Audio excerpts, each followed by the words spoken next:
But yeah, coaching Terra Water Urshifu with Aqua Jet, no U-turn on Scarf Urshifu is very sus. Zama Lunala, like this looks like an HO team, but it's Korma and Lunala. I don't like, the pieces do not fit together. I don't know. Like he really shows that it works somehow, but I'm not a fan. How many regionals are there worldwide? Like per season there are like 20, I would say. I think there are 7 or 8 in Europe, 10 in North America, 3 in Australia, and 5 in Latin America, so about 25. But it's very prestige in winning one, like, trust me. I've been there.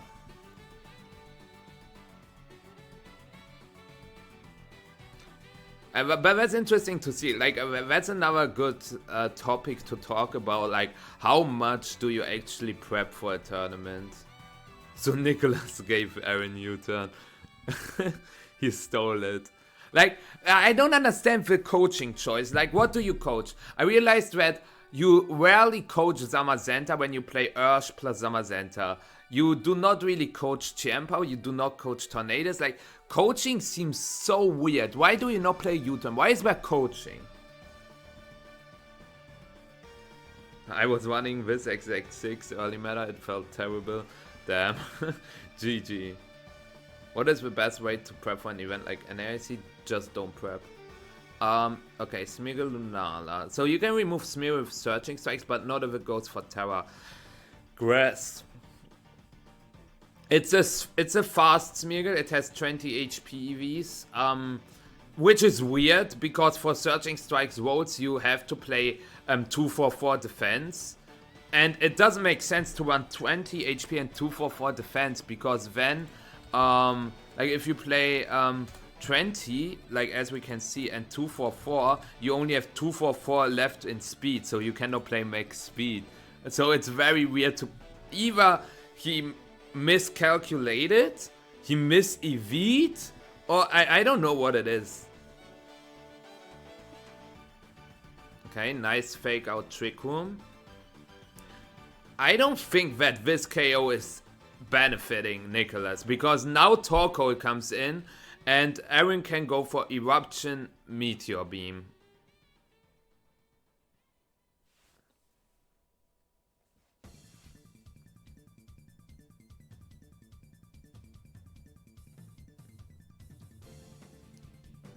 The max attack Lunar, I remember that one. Wait. Torkoal? Is Torkoal taking a break? Torkoal! Wake up, babe! Torkoal! Is the Champo Tower Ghost? It is.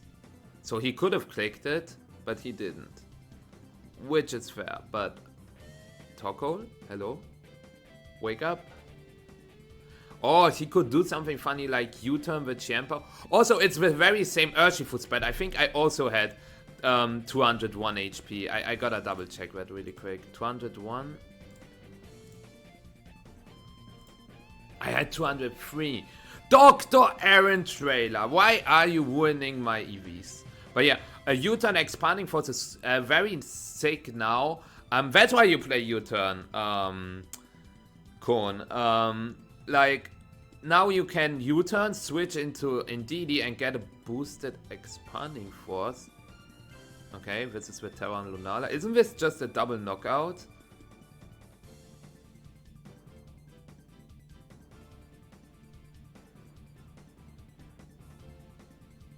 I don't understand. I don't understand. Maybe it's better to not understand. Well, at least if Nicholas brought Rillaboom, he has terrain control.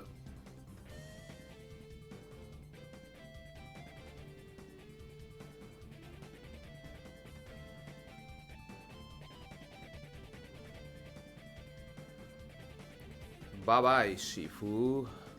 I'm still waiting on for Torkoal to hit the stage.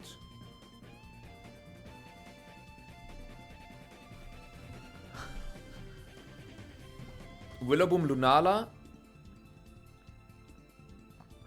Lunala and I assume Willaboom. It's not Tornadus. Oh, Zama. I actually think that Nicholas is still winning this.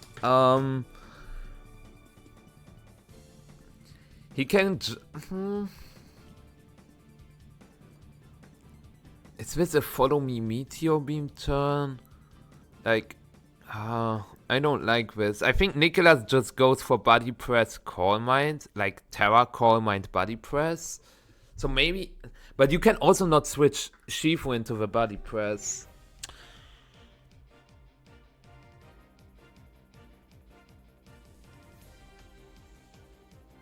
I was thinking about that, but I'm not...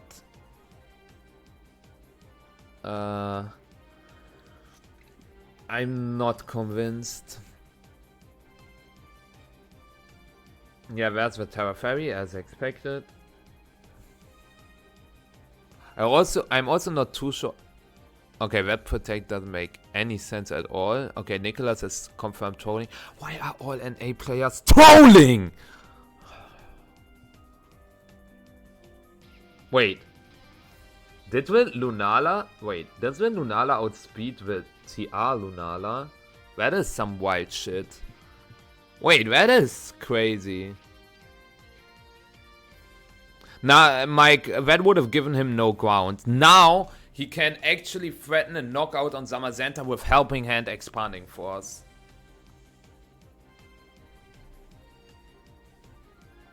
And you know what? Since Nicholas likes to troll, I'm just clicking Helping Hand Expanding Force. I do not care if he clicks White Guard.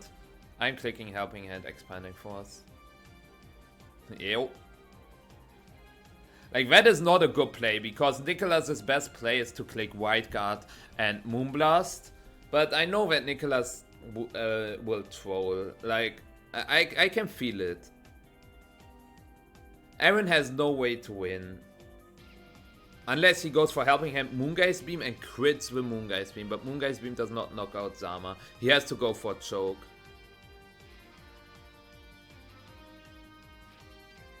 No, it's just Zama. Yeah.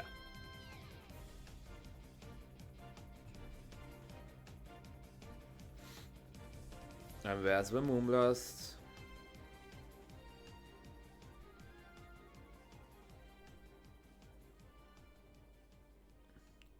I'm pretty sure Helping Hand Moongeist Beam does not get the Zama, even with +1 special attack. Like, Moongeist Beam does like 40, then +1 special attack it does like 60, and then Helping Hand it does like 90. So, yeah. I'm clicking Helping Hand E-Force again. Honestly, I'm here for it. Because when you get a lot of damage on both, he knocks... Ah, wait, you have to click Follow Me, though. I also just realized that you have to click Follow Me. Yeah, now it's just over. I click Expanding Force and crit both targets. If he doesn't get a crit, he loses. Like, he had... Like... Yeah.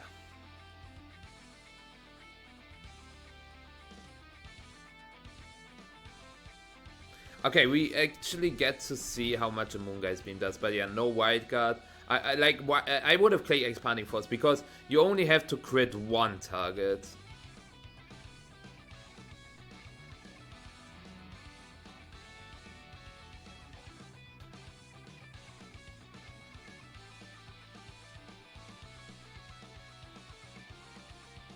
Yeah, Helping Hand Moongeist Beam would have not KO'd earlier. And that is game. Because now what Nicholas will do, since Trick Room ended, he can Body Press the Lunala and Moonblast the Shifu. I'm just really confused that Nicholas's Lunala seems to be slower than Aaron's. Like, how?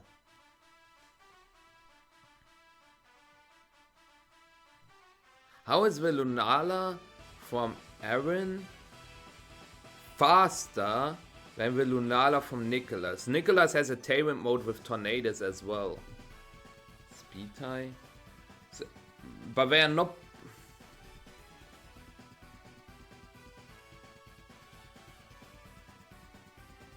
Nah.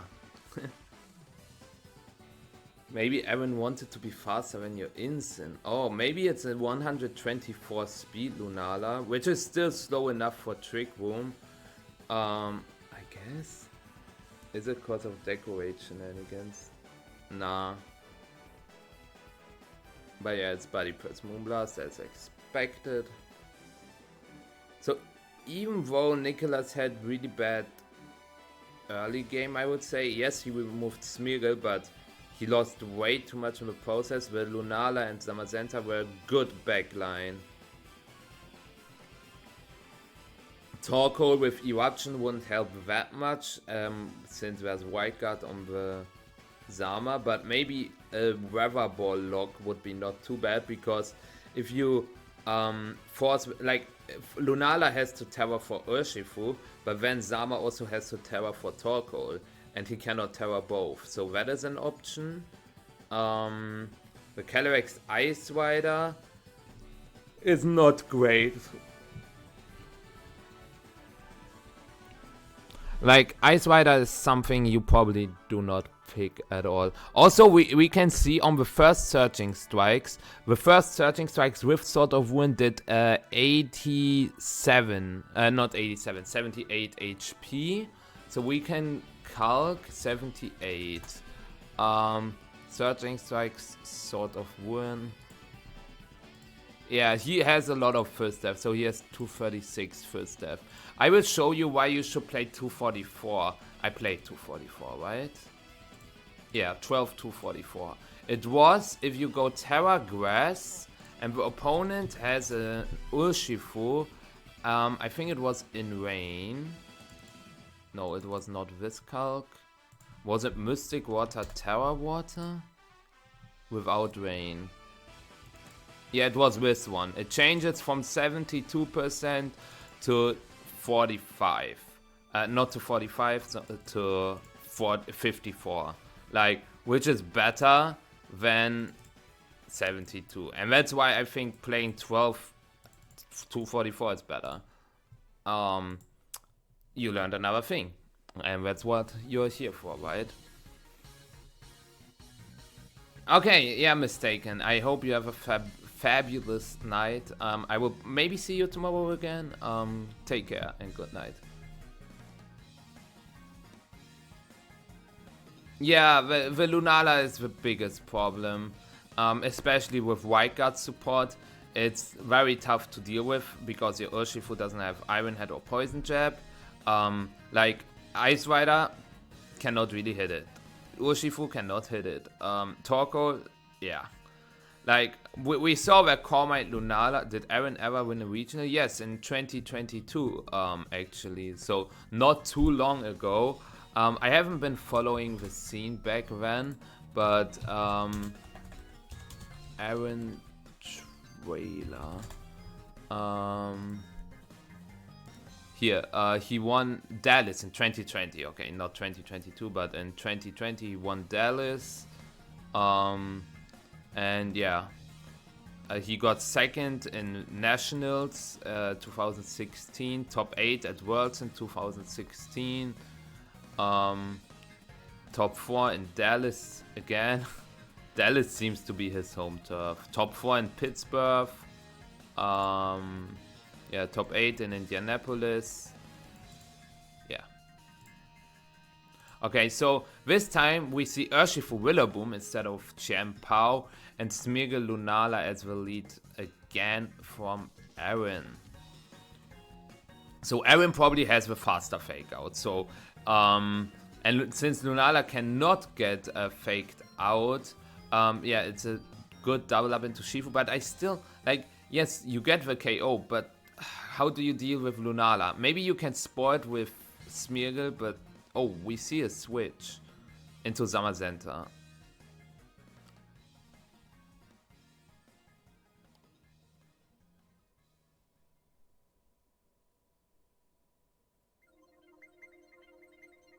Okay, so we have a best Pokemon and we just throw in the best Pokemon into what could have been a Moongeist Beam. Is this how good players play? Go for these very aggressive reads that just... What? I mean, why not? It's like, if Urshifu Terras, it's the strongest move. If Lunala switches in, it's the best move. If Zama switches in, it's the best move. Like, in a lot of cases, going for Moongeist Beam is the best move. If Chiempo switches in, Moongeist Beam is also better than Expanding Force. So, like, it was not unlikely to go for Moongeist Beam. That is crazy. Also, we see Torkoal this time. Yeah, it's so rough.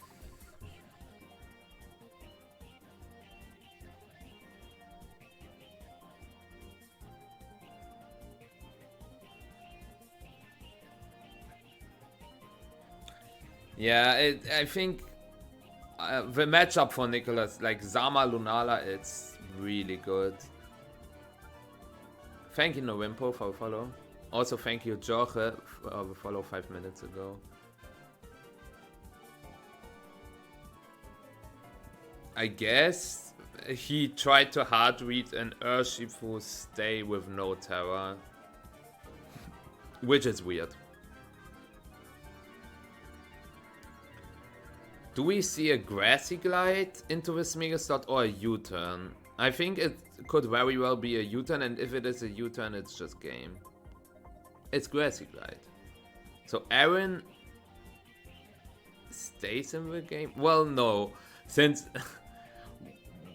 the Lunala is faster than Aaron's Lunala now in Trick Room. Aaron can go for Eruption Meteor Beam. He can remove the Rillaboom, but the damage is done. The Lunala got a Core Mind up. The damage is done.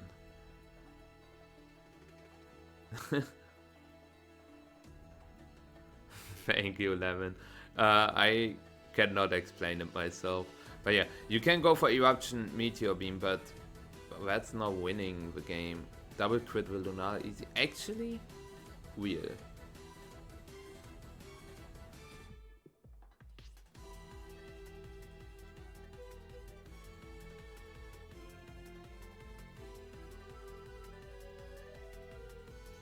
Yeah, Eruption Meteor Beam. This is Urshifu. I do not understand why he targets with Urshifu, because like, it would have been good if...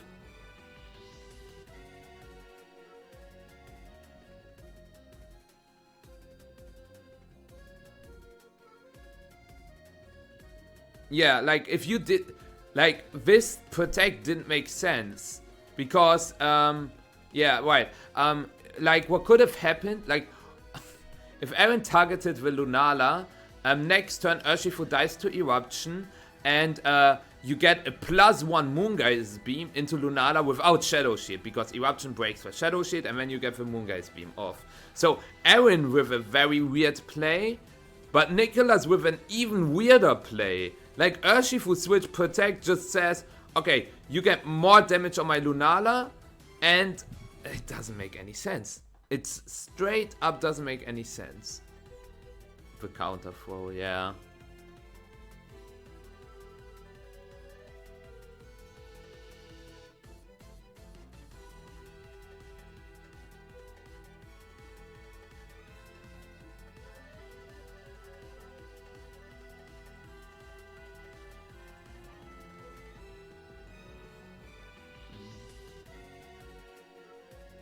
I guess Aaron can still win if Lunala... Yeah, Lunala still has its Shadow Shield.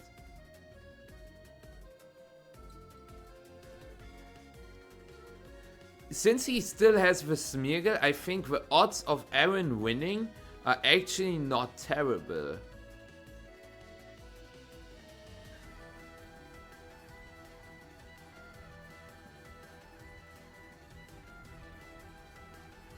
Unless he gets a drop now. Okay.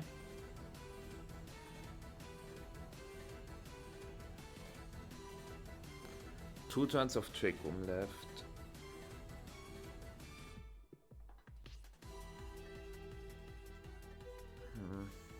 What was Aaron's last Pokemon?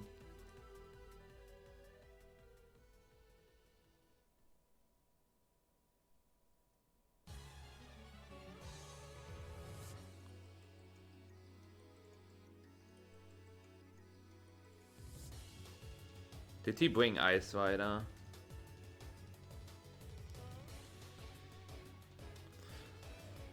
Glacial Lens doesn't look too bad if he clicks. Yeah.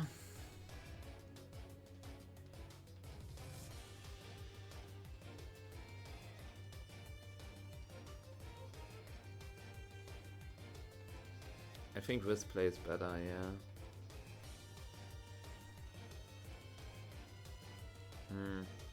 Is it?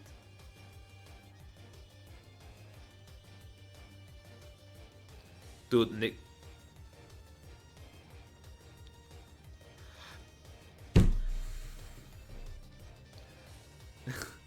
What did just happen?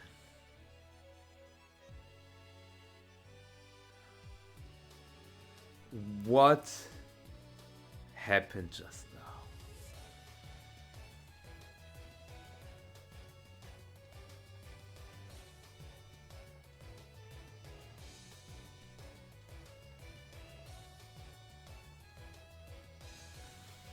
Well, he has to keep Smeargle alive. Like, he has to remove Rillaboom and keep the Smeargle alive.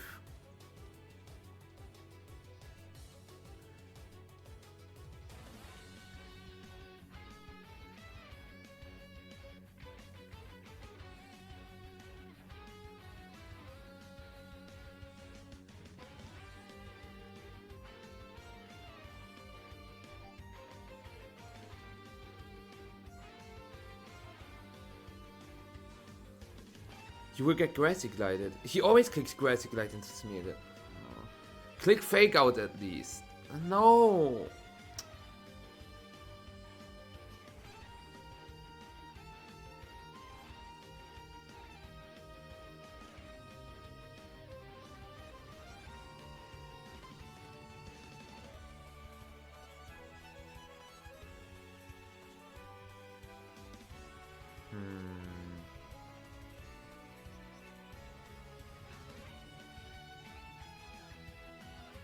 Hi, Trogolum. Nah, I'm just... You can go into Torkoal now. KO Virilla. And then you have single target Glacial Lance. Actually, is that enough?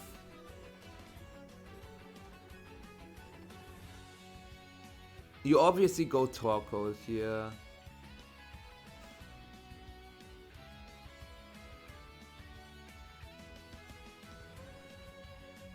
Is that enough?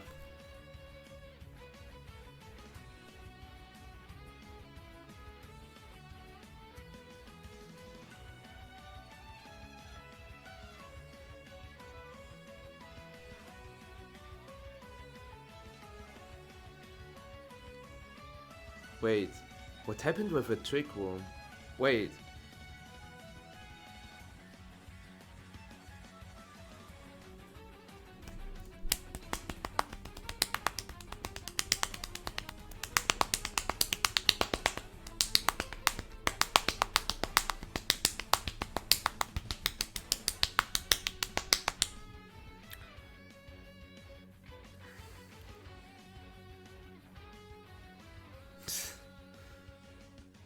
Ouch.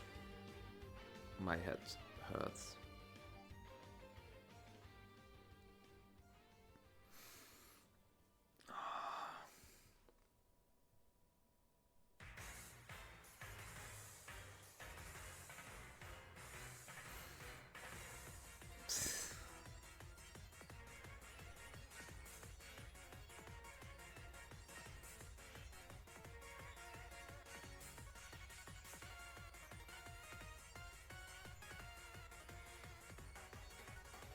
I do not care with slightest, Aris.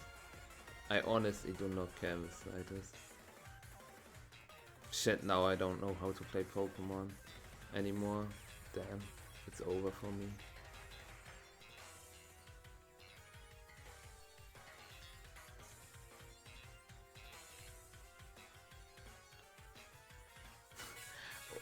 Well, happiest, you do not have to count them, which is the saddest part.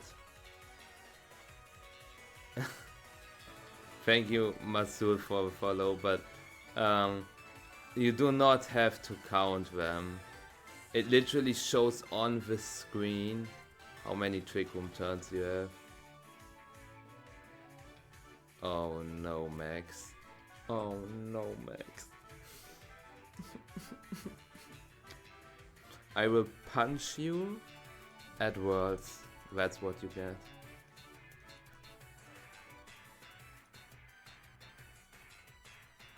Yeah.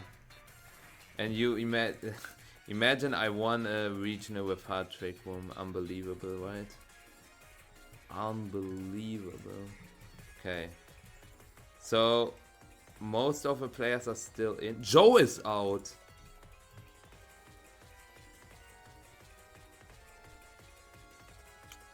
I guess he missed all his T-Waves with Grimmsnarl.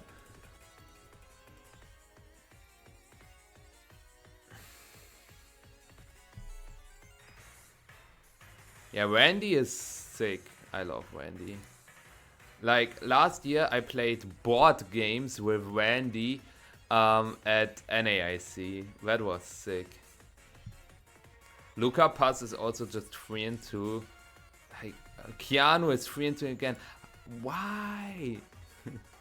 Alex dropped to 3 and 2. Like, this region is so stacked, man. Joe. Yeah, it's over for our hero. It's over. Fitting to what just happened, we will play a random doubles battle. And I will show you how to play doubles. Emilio is playing. This is the one and only Emilio Forbes. My head is hurting. Please help me. How did you like the Solgaleo power flinch? We do not talk about that. This is a Solgaleo free zone. How high is he on the Forbes list? What exactly do you mean? Do you mean this one? He is...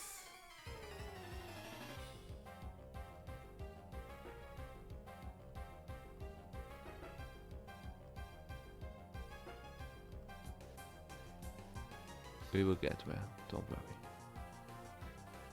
Is he not in the top 100? Damn. Yo.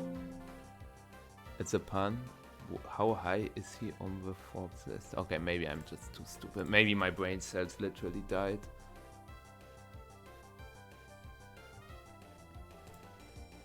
Oh no, not Regidrago. I hate everything about it. We can T-Wave Regidrago. We've got Magia now. But I like T-Wave Hurricane.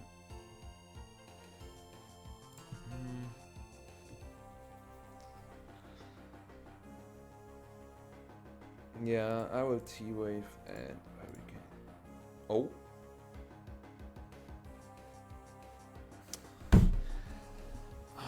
Oh. Walks. Hurricane. Thank you, Willie, for follow. Please let me connect. Ah, that's the Forbes list. I see. I did not know that it was called Forbes list. It was a two. Actually, I think. Let me check. I think Vivian might get not white guard, friend guard in dubs. Hold on. Oh. Nope, it's always compound ice. Damn. Sensu. Well, Hurricane would have just OKO'd it. Dude, what? What? Like, how can you ride this? Like, I guess, yeah, hurricane hitting is not super likely, but are you serious?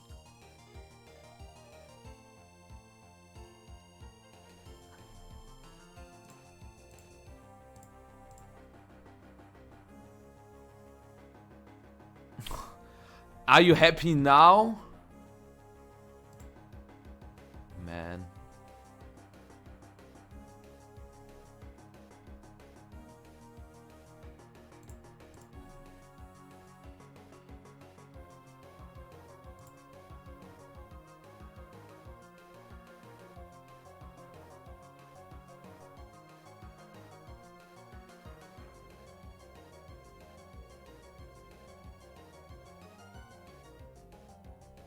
That's rough. Bremer, that's rough. Umagian and Trick Room? Juicy. That's fine. He wins every speed tie as well. Like, these were 2 speed ties, which he both won, by the way. Just saying.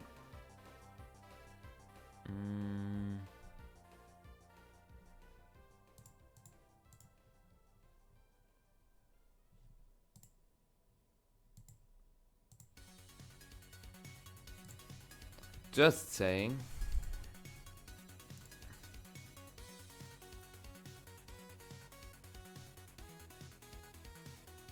Every player's were unlucky on Earth. I actually am, and I can prove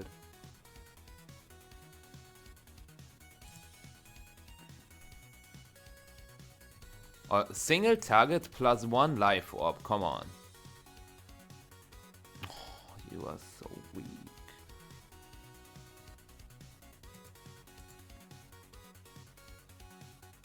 I know someone but certainly isn't. Okay, who is that? Now I'm curious. True. I cannot activate my hex button on Showdown. It's over.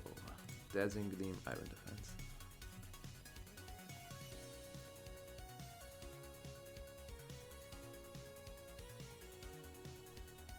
Yes, Vak. Yes.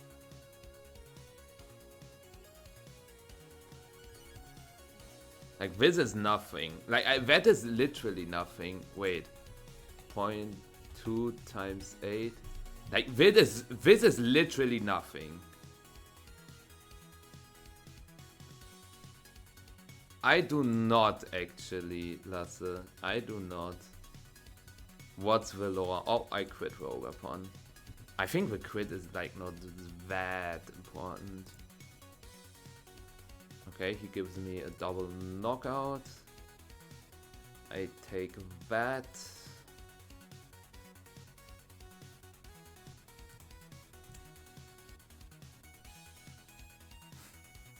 A game. Yeah, do we think Magina would be good in VGC?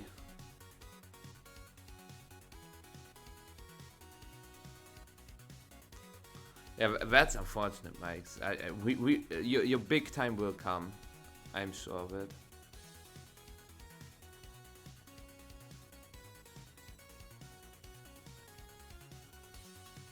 To be fair, how many did he click? How many did he click?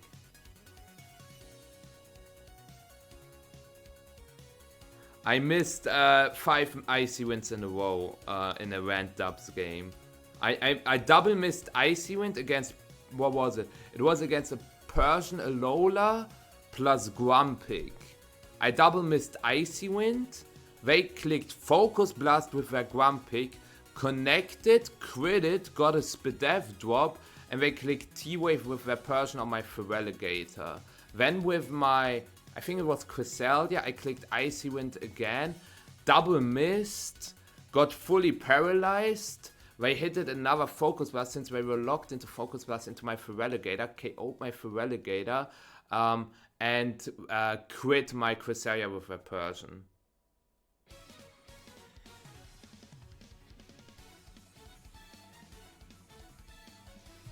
That is something I remember that happened. Carry! No, what? Jotas, you baited me.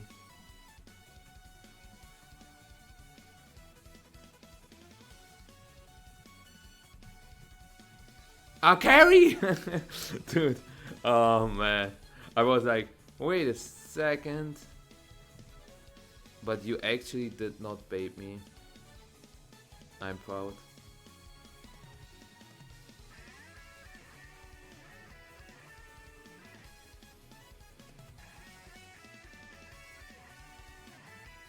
Do we have like some interesting stuff going on? Gavin dropped to 4-2. Gavin on Michaels. Judy dropped to 4-2. Damn. Kento is 5-1. Ryan beat Kian Campbell. You know what I hate about NA streams? We will get a 6-0 against 6-0 now. No win-ins anymore. Just plain old XO players. Cedric 4-2.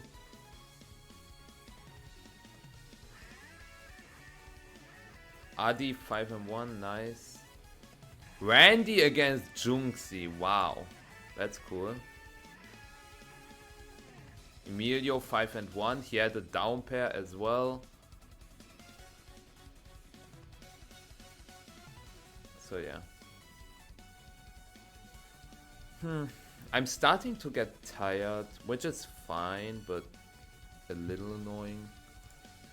But maybe good, because for those who didn't know, like I got hospitalized, you know. Maybe it's also because of lack of sleep. So it's a good thing that I get tired, but I still have to record for the video tomorrow. We will get there. Okay, yeah, Rema, was nice seeing you here. Maybe we will see each other tomorrow. Have a good night.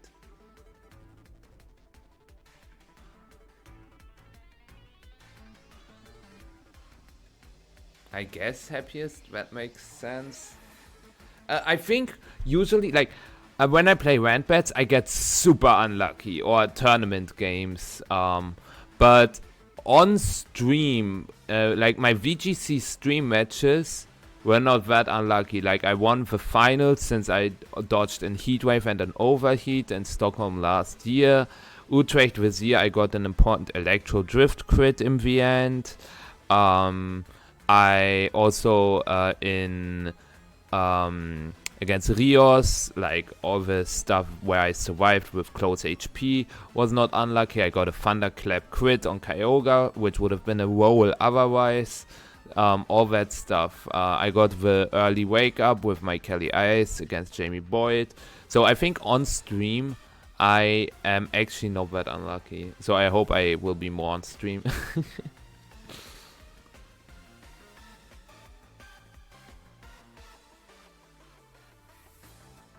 You missed double Draco. Oh, that's rough. I mean, it's 1%. 1% is not too unlikely.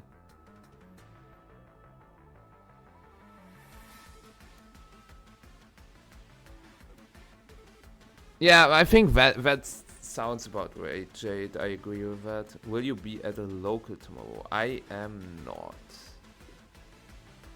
I think better players are luckier. Well, I never force the luck. I know some players really just, like Joe, just spam Sleep Powder and T-Wave and pray. But I usually just go for... Like, I never think about... I can go for this. Instead, I go for, like, the most optimal lines that do not involve any luck.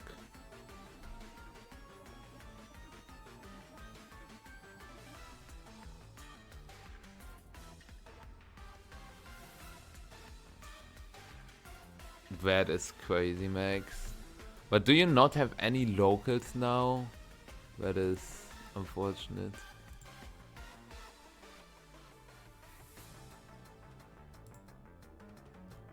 There's still a lot of matches going on, so it's interesting to see like Swiss round 7 up next.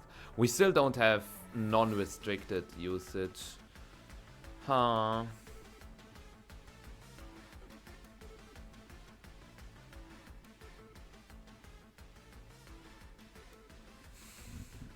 I guess that makes sense, yeah. Yo, Lily, good evening. How you doing? I hope you're doing great.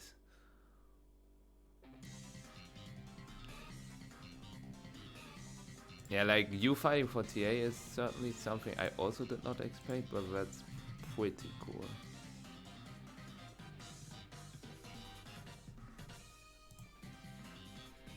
I gotta take a look at on Discord because I got some messages.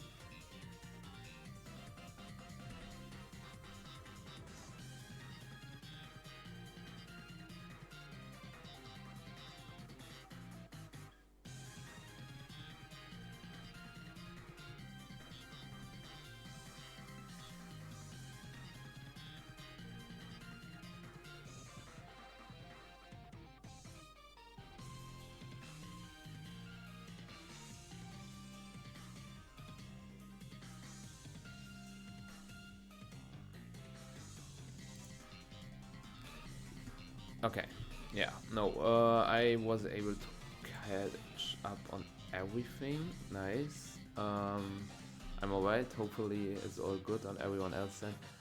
My brain is fried because we are watching the worst sets. I mean, I say this every time, but it do be like that. Like the sets today are terrible.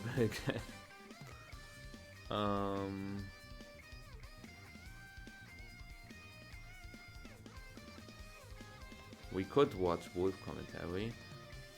We could, or we just stay here. No, I'm really curious, like, how do the commentators do this? How can they stay calm and collected and like talk about the game even though it's terrible and it makes me sick. No, it's not that bad. Actually, it is that bad. Oh, just one game left. Oh no! No! What? Like, do you see this? After round 6, Alex Underhill, Riley Factura, Joe UX9, Michael Zheng all eliminated.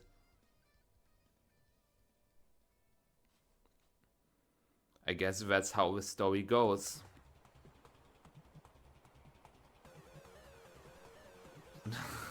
Imagine. You know, every time I say that's how the story goes, do you guys know? I don't know if it was only on Twitter. Goldango's song.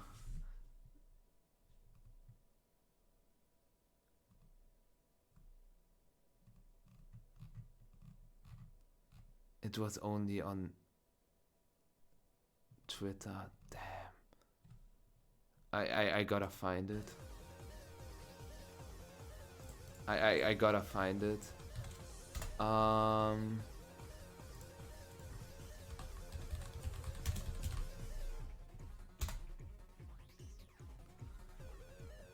I found it. All good. Like it's so good. Me as a singles player, I wait.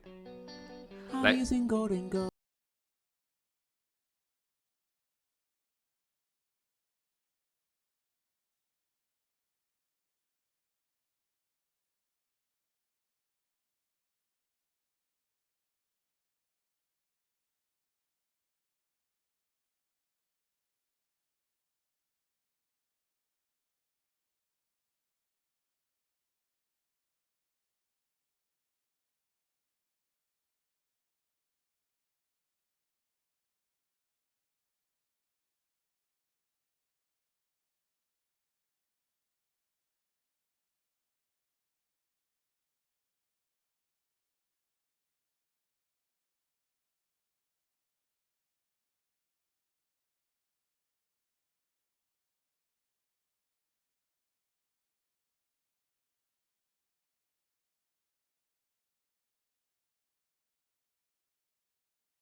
Max, his matchup was really bad.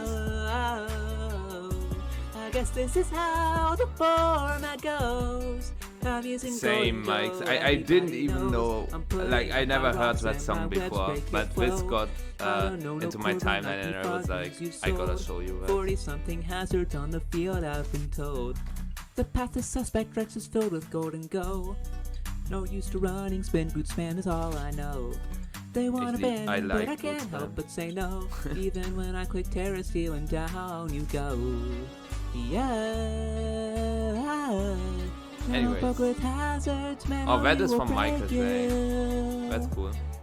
Using golden go, this is how the format goes.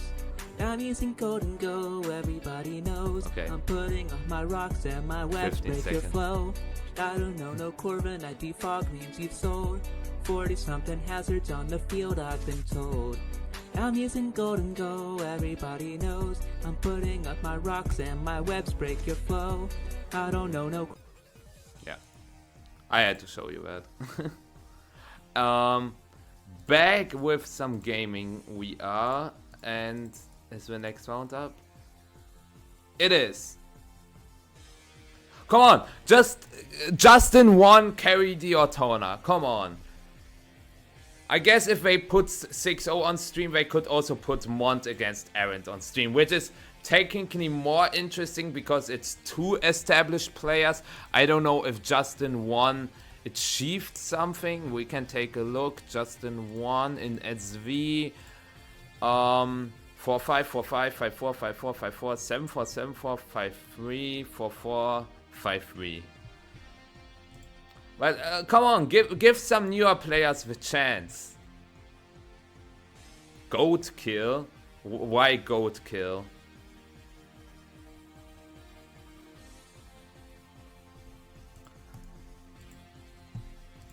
Oh, it's not updated yet. Just I guess. What else do we have? We've got like Emilio against John Lyons, Adi against Aniwuda Murali, Awaf Almaraz against Giovanni Kishke,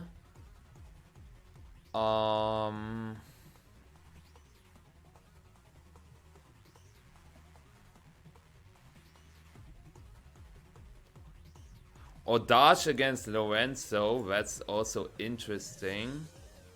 Dylan against Brendan is also not too bad.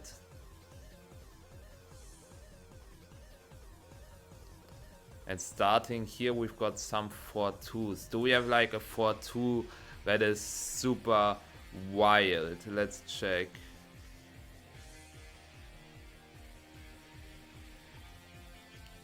Doesn't look like it. We've got Justin 1 and Justin Wen. Or Justin 1. That is crazy coincidence. Justin 1. We've got Joshua Robinson against Luca Paz. Judy against Chase. Okay, okay. Rafa against Ian is like also not the worst matchup.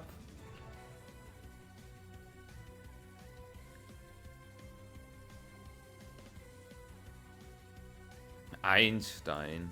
Wild.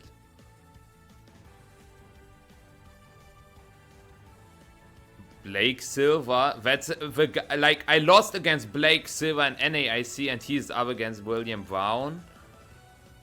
Eric Bush against Gavin. Yeah, some good matches.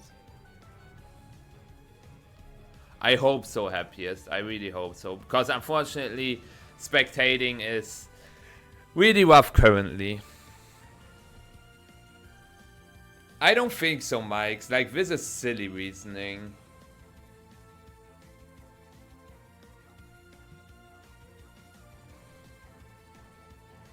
Zheng, Jonathan Zuniga's heat, perhaps. Has something special happened? I just lost some brain cells. That's all that happened. So, you didn't miss a lot.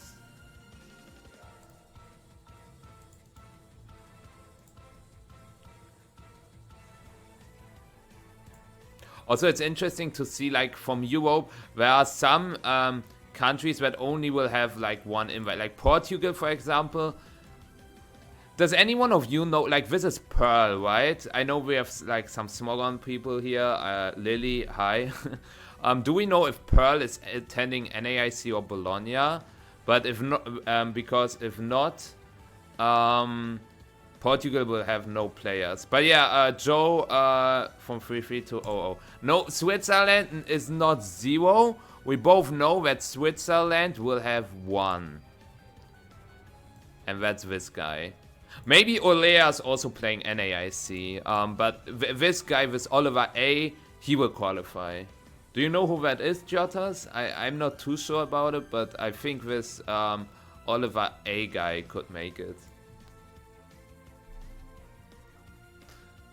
And hi, Sitting Ember, how are you doing? Other than that, we've got like Austria with no invites, which is kind of crazy. France has like 2 invites only with Hippolyte and Teotime. I assume Aurelian will get points at NAIC and then will secure their invite as well. And then like Pierre, Audric and Ryan are fighting for their invite still. Adam, unfortunately, also doesn't have his invite, which is really sad, but that's how the story goes. White Goldango. What else do we have? Like Czech, Serbia, like all these countries have no invites. Denmark is pretty interesting. It's like the Nielsen brothers, and that's it. But Nikolai had to perform well at Utrecht to get there. So his season wasn't the greatest, but he got there in the end, so that's all that matters. Finland has Oliver Escolin, like as only soldier. Greece, maybe Pazda can still make it. A little unlikely, but not impossible. Ireland performed pretty well. They have like 3 invites already, and Mark Cotta could get his invite as well. So Ireland actually performed pretty well. What else do we have? Like Luxembourg, Nicola could get his invite. He's close. Norway has 0. Poland has 2 with Michal and Bartosz. Yeah, and all these countries. Like Sweden only has Nils. Nils also stopped competing after Lille. Actually, he didn't stop competing. He still played in Birmingham, and in Birmingham he finished 1-4 drop, and then he stopped competing.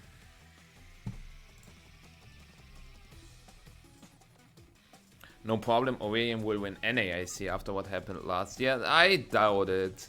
I think they will have a good NAIC, but I don't think they will win. And yes, Sorgaleo is performing better than everybody else. Edo is carrying Portugal hard. I mean, Pearl is not bad. Pearl is Miguel Paquette, by the way. Isle of Man, yeah. Do not ask. Uruguay. Like, there are no players from Uruguay who will qualify as well. Like, obviously, Trinidad and Tobago actually has some players. Did not expect that. But yeah, Peru has some players actually. Sebastian Rodriguez and Renzo Navarro, most importantly. Or most notably, more of. Yeah, Nicaragua. I'm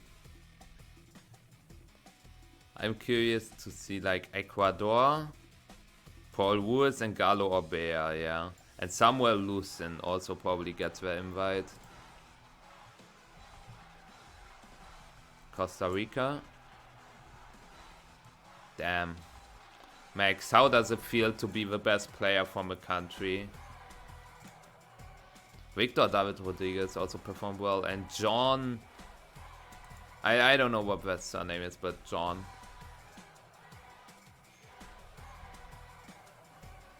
It's a long story, Vak, but Basically, he got a little not volatile. He basically punched someone, and yeah. Long story short.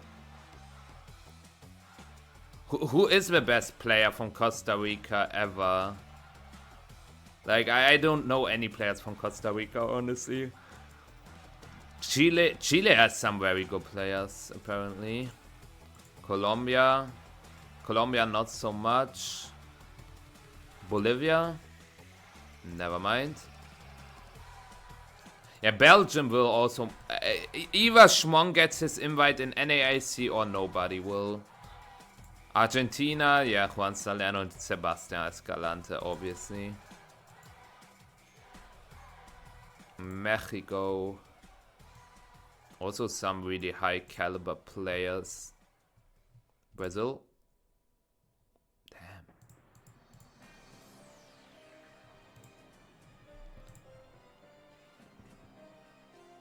Violent. That was the word I was looking for. Thank you, Mike. David, okay. David Rodriguez. I wanted to see Alessio Ferrara lose to Zapdos and boost the energy hands. It will happen again this week. It will happen tomorrow. Tomorrow we have the other South African special event. What are the ways to get invites? So first, you win a regional, you get your invite.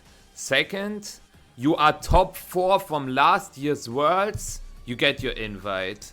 Third, you end in the top ranking, which is different from region to region. Like in Europe, you have to end top 75 of the leaderboard and you make it. In NA, it's also top 75. I think in Australia, it's top 20.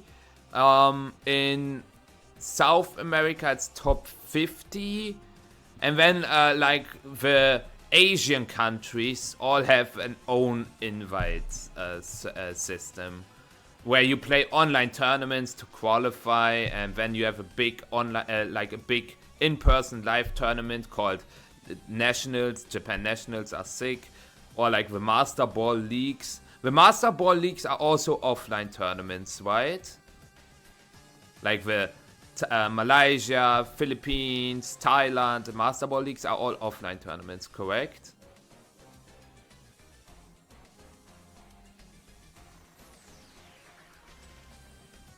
Is Chongjun actually there?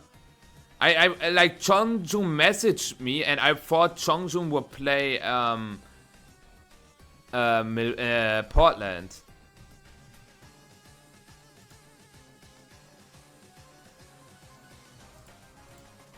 Alessio Ferrara against Patrick Zheng again.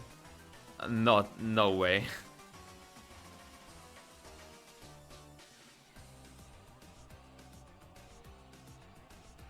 So we have a South African special event with Chongjun Peng, Alessio Ferrara and Patrick Zheng. That is hilarious.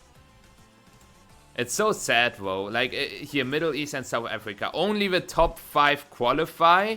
Well, Jiven Reddy got an auto invite since he won the last African special event. So currently qualified are Wien, Delosk, Luzarius, AD Tiger, and Chad Hull. Kyle P misses the invite by 3 points. It's weird.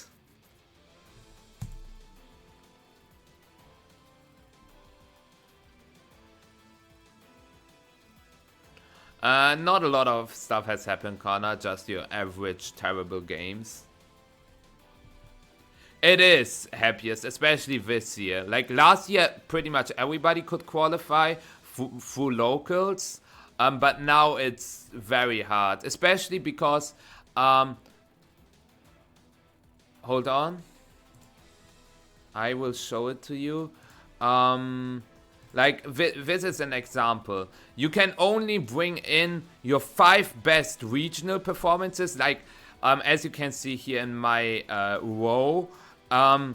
my EUIC result, my Stuttgart result, my Lille result, they are all not in there because only your 5 best tournaments count. And then there are online tournaments where only your 3 best ones count. We ignore that my GCs are terrible. But only the 3 best ones count. And like I played 7. It's pretty interesting that Victor played all GCs and he also has performed second and then like not very well. That's interesting, but yeah. And then you can get local points. That is by playing smaller tournaments in your own country. I guess you can also play them in another country, but that's not very likely.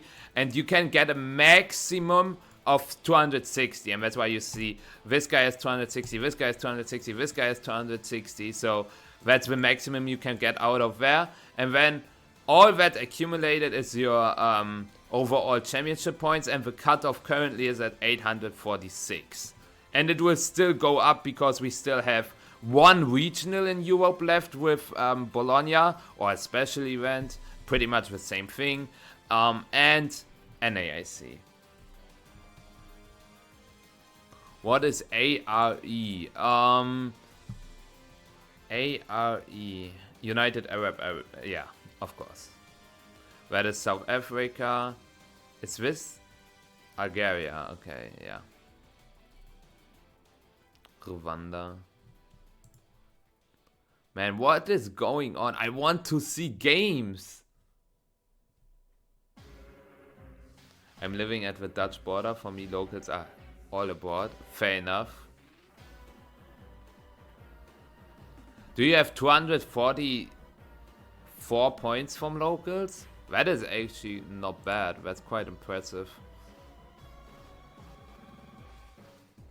No, Connor. That's rough. What if there's a league challenge in South Africa? We could actually check that. Hold on. Pokemon events, cups and challenges. I just need to know. What would the abbreviation be?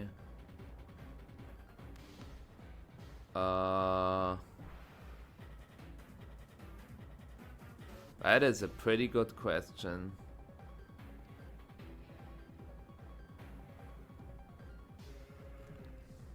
RSA.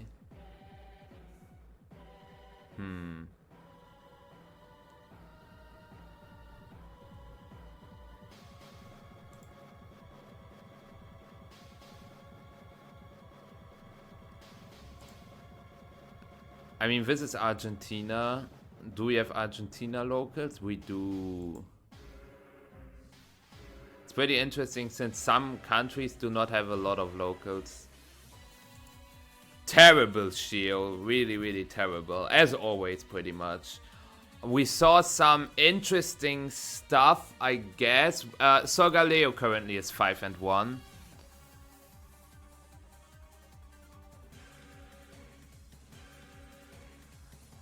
Well, as you can see, like, it's so and so. Like, for example, Kom van Kamp played only 2 regionals and was able to get his invite, as you can see here. But then there are players, like, for example, Simon van der Borch, currently 96. I guess he's not in the top 75. I should pick someone from top 75. Here, James Clough. He played 5 regionals, or like maybe more, and he always only got 80 points. EUIC, Lille, Gdansk, Stuttgart, Utrecht, always 80 points. And he still maybe makes it. Depends a little bit. So I would say both, like, yeah, it can matter that you just play a lot, but as you can see, you can also make it with just 2 regionals. Terrible as in the game quality, yep, as always.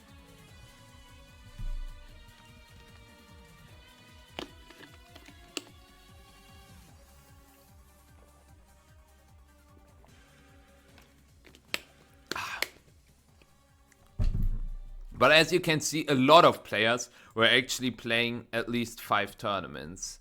So, yeah. Could we get the new round now, please? I do not want much, just a game. What's the mom that beats Sun and Urshifu, preferably not raging both? Are you thinking about Groudon Sun or Koraidon Sun? Or both? Koraidon. Flutter Mane beats both. Carry on stream, please. Manifest. Manifest your energy. We believe in the Carry the Ortona stream appearance. It's a 50-50. If they show a 6-0 versus 6-0, there are only 2 matches they can show. You might say, but there are 4. But you gotta keep in mind that Aaron Brock was on stream already, so they are not going to show this. And Nicolas Morales was also on stream just now, so they are not going to show this. It's either Carrie against Justin or Mont against Michael. Who called it again? Who called it that Brandon is going to be on stream? It's so over for us. Maxime, Flutter on his CSR team, we've seen a ton of those. Like, if I go to Top Card Explorer now, even in Milwaukee, like, I know in Utrecht, probably, if I do Calyrex Shadow, Flutter Mane, like, there was Flutter Mane on some of them, like, as you can see, 5 of them. No, not at all high tech. They could not be far away.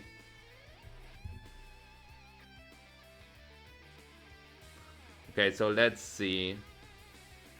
I heard, I cannot relate to that, but I know that Dylan, as I said, that's only what I heard. Okay, Koraidon, Lunala, Redemption Arc, Cover Cloak Walking Wake, okay. Like, what I heard was that Dylan is not a good player and he only plays by flowcharts. Like, if he doesn't have his flowcharts, he loses. That's what people told me. Like, Dylan with flowcharts, one of the best players ever. Dylan without flowcharts, one of the worst players ever. So I'm really curious to see what the matchup is going to be and if that's going to be true.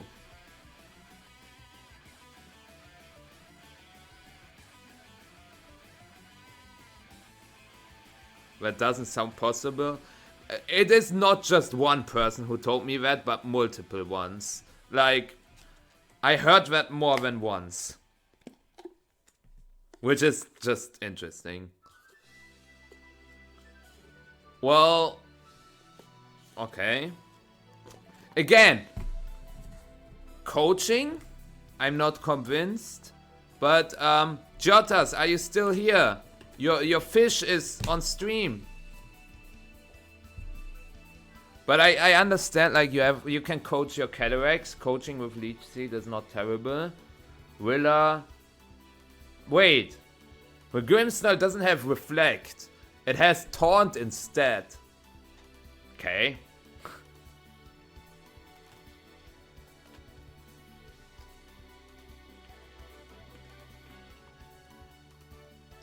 That's crazy.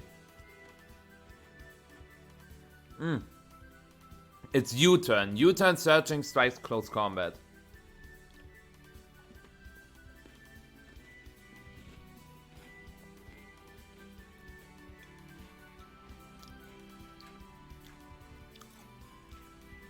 I need a Kyogre expert to carry me through the set.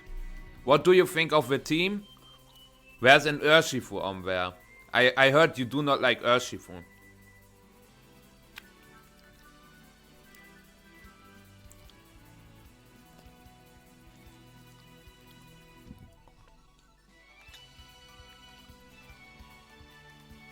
Kyogre, genau der.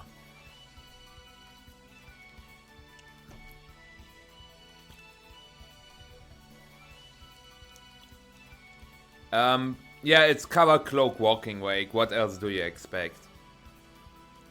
This is a pretty good lead for Brandon, I would say, since you can just click Glacial Lens and Close Combat into the Walking Wake. Or you go for U-turn, or you go for coaching, but you always Glacial Lens. Man, there's no Glacial Lens switching. Damn, it's so over for Dylan. He also set up the grassy terrain for the Calyrex. It's so over for Dylan. What is this lead into Calyrex? Do you understand what I mean? Like, it's not what I mean, but now I understand what other people mean. Like... Rillaboom Walking Wake? What did he try to catch? Like, you don't even catch a Kyogre that way. You don't even catch a Grimmsnarl that way. Thank you, Lurs, for follow. Okay, nice fake out. We just see U-turn into Kyogre, and you get eaten up. Nice. Like, we can see Protect Trick Room, and then just Glacial Lens Water Spout spam.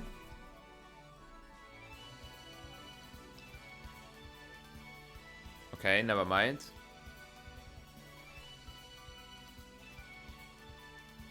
Do you parting shot the Rillaboom and set up Trick Room? I think going Kyogre would have been better. Like, what stops you from Trick Room Protect and then just Water Spout Glacial Lens? Surely Calyrex survives Close Combat in Rain plus Close Combat in Rain plus Wood Hammer.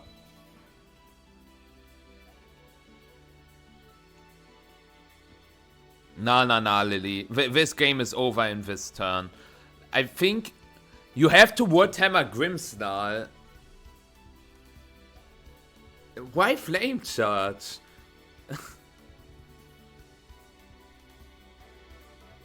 This is going to be... Like, he will switch into... Why Protect? He's panicking!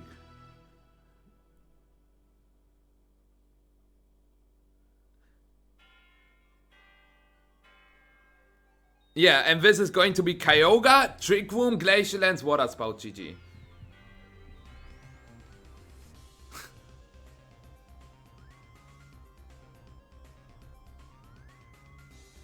This is too brain dead to commentate for me. I understand. No! Okay, I respect why he went Urshifu, cause you cannot risk getting Wood Hammered on your Kyogre. But, if he just switched into Kyogre here, game ends. Like, literally, Trick Room, and then you just click Water Spout, Glacial Lens, get a knockout, when you do it again. Like, who stops you? I guess this position now is not terrible for for Dylan. Now we probably see U-turn into Lunala plus Terra Trick Room or Terra Glacial. Like, U-turn into Lunala plus Terra Glacial seems about right.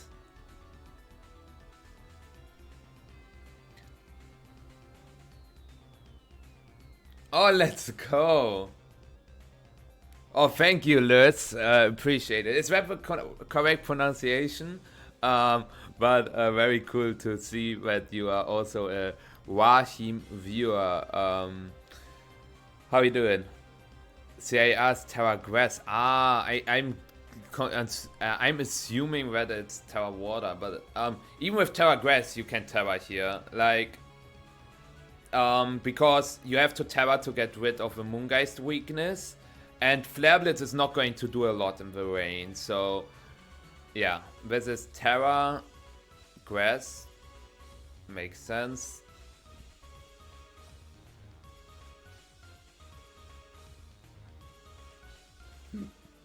So that's going to be Kyogre. That's crazy, Jade. Oh, that's Kyogre. Who would have guessed? Nice read, but that did nothing. That literally did jack shit.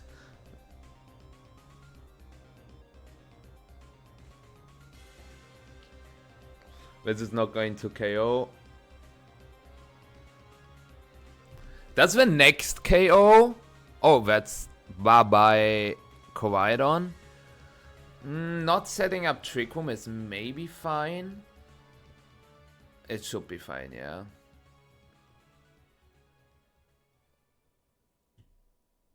Is Carry running Kyogre? Apparently he is.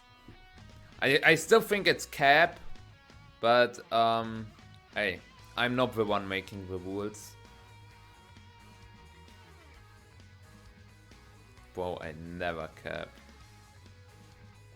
That's also cap. Anyways. Dylan could go into Rillaboom and fake out Call Mind. Like fake out Kyogre Call Mind if he hard reads a Protect on the Ice Rider. And that's why I think Brandon is not allowed to tag the Ice Rider. Cause that gives the Lunala just way too much wiggle room.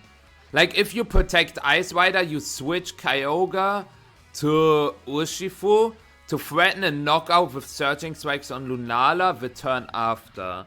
Like, it's either protect Calyrex, switch to Ursh. That's why I understand the Wood Hammer play, but yeah, he's not, yeah. I would have clicked protect, switch into Ursh. I said it first, and I would have won the game.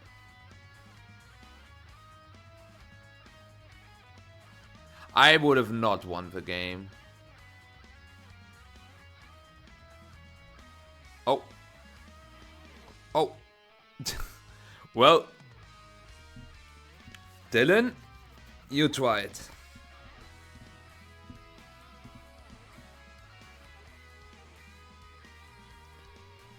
That was a game.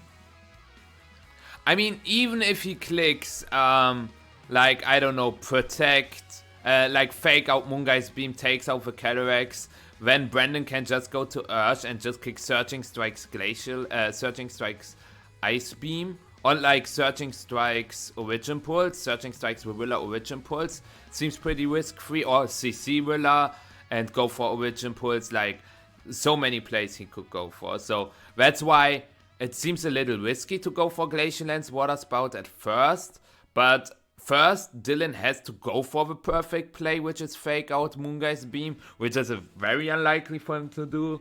And also, that would have been alright. Water Spout in front of Willa is the most classic Kyogre play. Don't reveal all your tricks. I need you to go top, what do you need? Top 32. Are you going to play any locals before Bologna or no? No more locals. Damn. I didn't farm any. Well, no pressure. But would you go to Worlds if you qualify? Damn. This game is not super interesting, but Dylan is getting farmed.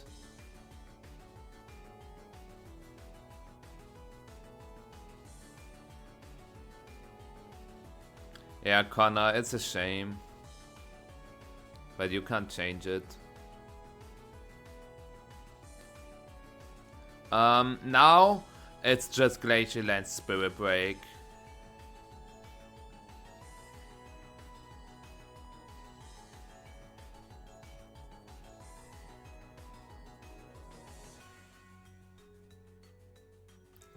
It's always Glacial and Spirit Break because that puts Walking Wake in range for close combat from Urshifu.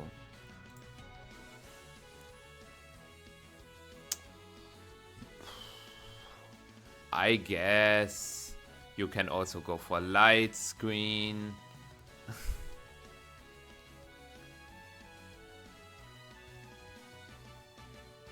It really doesn't matter at all.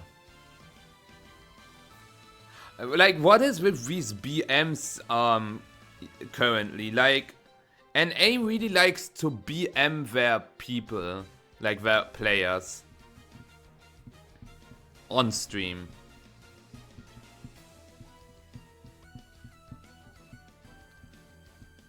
Okay, I will see if any matches are concluded. I don't think so, but we can check. Yeah, no.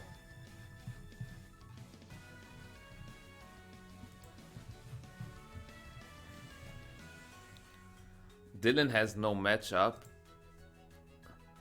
I mean, the Terra Grass, Kelly Ice plus Kyogre is not bad. But you said, Jotas, that Carrie is also running Kyogre, Kelly Ice. Is it similar to that team or very far away?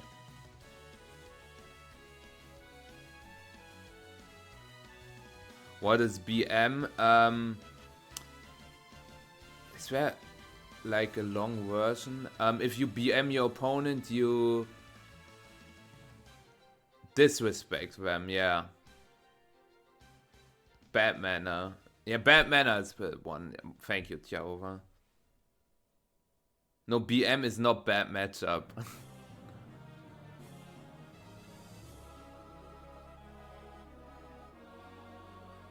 Similar, but with some twists, I see. It has Taven, but it ain't Taunt nor Warring Moon.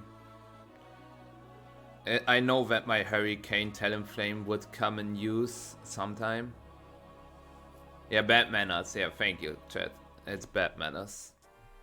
But why do you say you BM someone? Like, it doesn't make sense grammatically. You bad manner someone. But I think you guys know what is meant by that.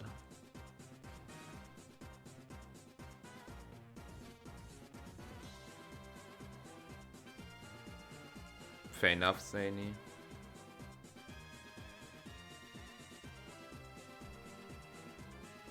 Anyways, this time we see a Rillaboom Koraidon lead.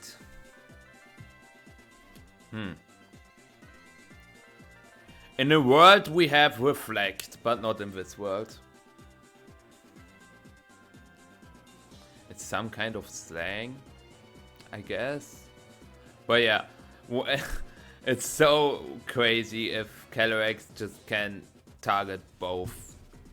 So we could see a double up on the Grimmsnarl since the Grimmsnarl cannot protect.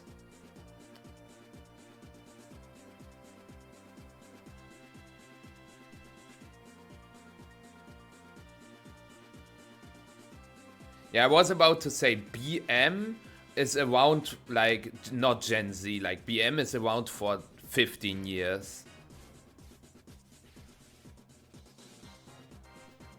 Okay, we see an instant Kyogre switch. No Terra. Well, this is not great for Brandon. But also not terrible. Like, you at least get either a Glacial Lens or a Trick Room up now. Like, guaranteed. Wow, I hate VGC. Fair, fair.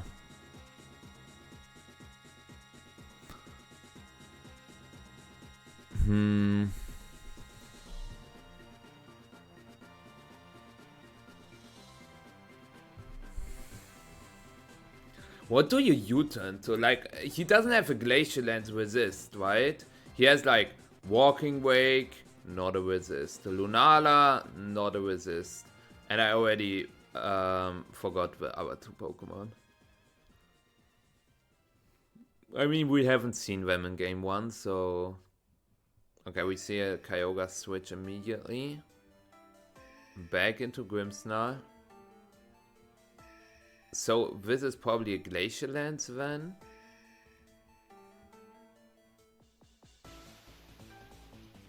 Speaking of Brandon, Brandon is close to his invite, I think. He has like 800-ish CP.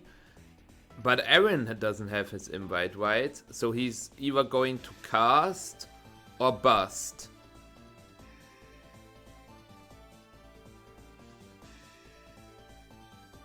For sure, Slaney, for sure.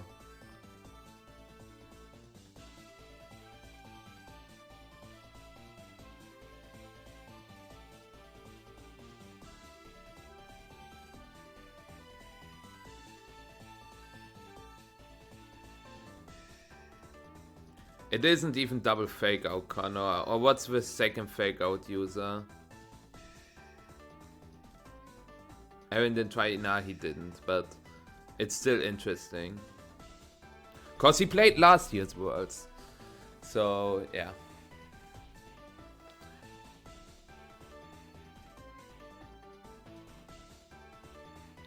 Here, again, so that Calyrex survives, it kinda has to Terra. I mean, the Lunala takes the moves pretty well.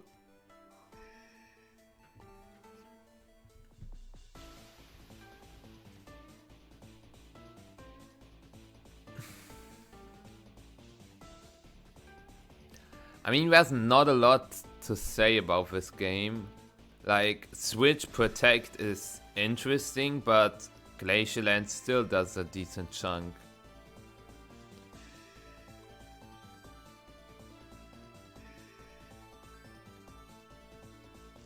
And that's also true, like what Luster said. I could see, like, what a fair mid-ground would have been, like, from the start, is since Hard One Engine and Orichalcum Pulse are just better Drought and better Electric Surge, they could have just made it that these moves last one turn less. Not these moves, these abilities. Instead of 5 turns, they only last 4 turns.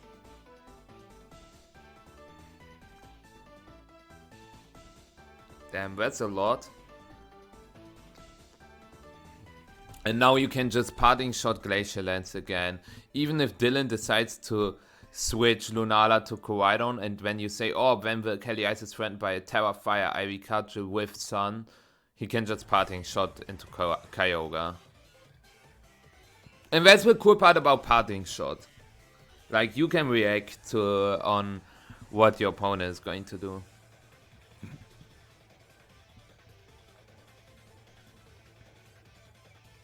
I mean, Shadow Rider was also good in Sword and Shield, so it is not carried by Terra.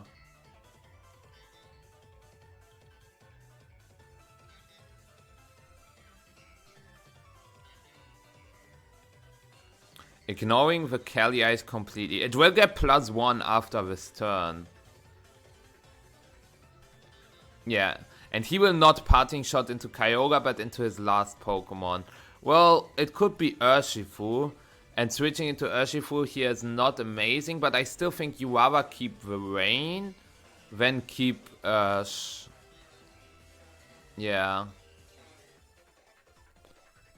You might say that's a bad trade, which I can definitely understand, but I would not say so, since it's just like that Calyrex destroys Dylan alone, single-handedly.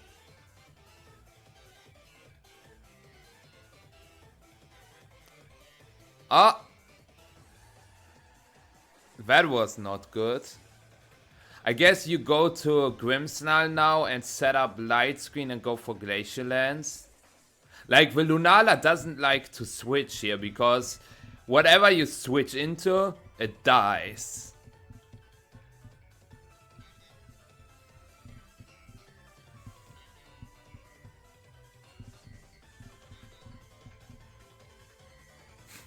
Real Mike. But I think it's fine. Yeah, you just go to Grimmsnarl, you set up Light Screen Glacial Lance. Well, no, the problem is, if you go for Light Screen and Dylan decides to switch Lunala to Koraidon, you are threatened by a Terrafire Ivy Cudgel, so you have to go for a Parting Shot. But if you go for a Parting Shot and your Kyogre dies, then you don't have weather control anymore, so hold on. This is more interesting than it looks like.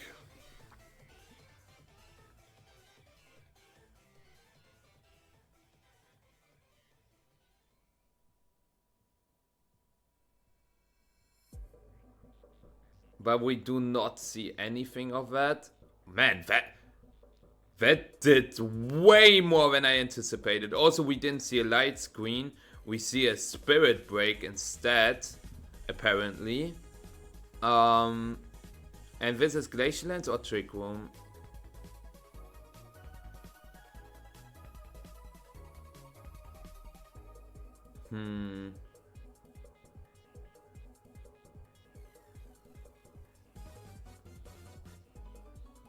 I do not like how Brandon played this game too. Was a little weird. Did Carey win? Is he 7-0? He's just too good.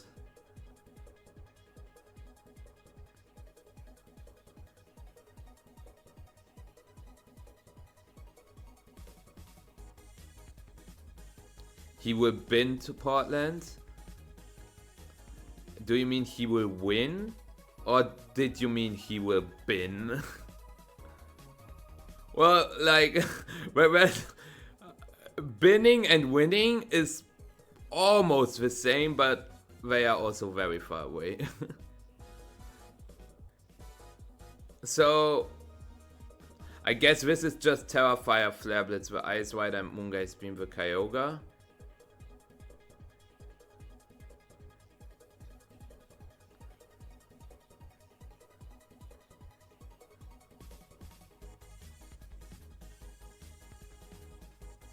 I guess protect, you can also protect since it's weird to see the protect. But it worked out in the end, yeah. Now you just Terra, Fire, Flare Blitz. And we go into game 3. What do you think, guys? Who played this game to better?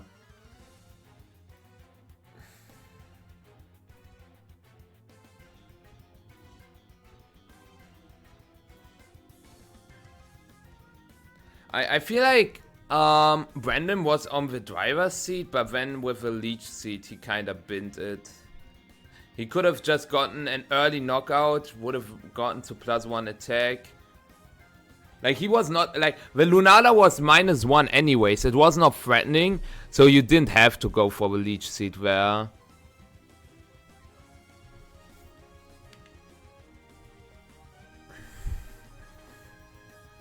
Yeah, that's a Glacial Lance. Doesn't even pick up the Lunala. Doesn't matter because Flare Blitz would have won a KO'd anyways. So we go into game 3. And here we see it. Carey 7-0. Aaron 7-0. Emilio in day 2.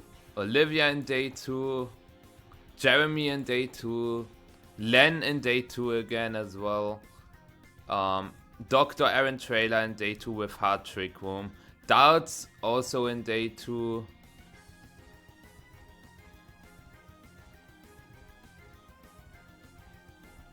Randy is unfortunately out. Zach winning in. Keanu winning in. Gary is out. Diego winning in. Luca Paz winning in, Kian Campbell winning in, Ian winning in, Rafa's out, Squaw VGC winning in,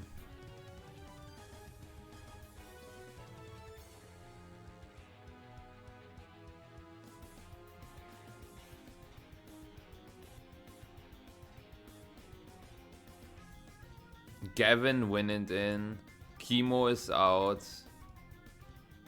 Yeah.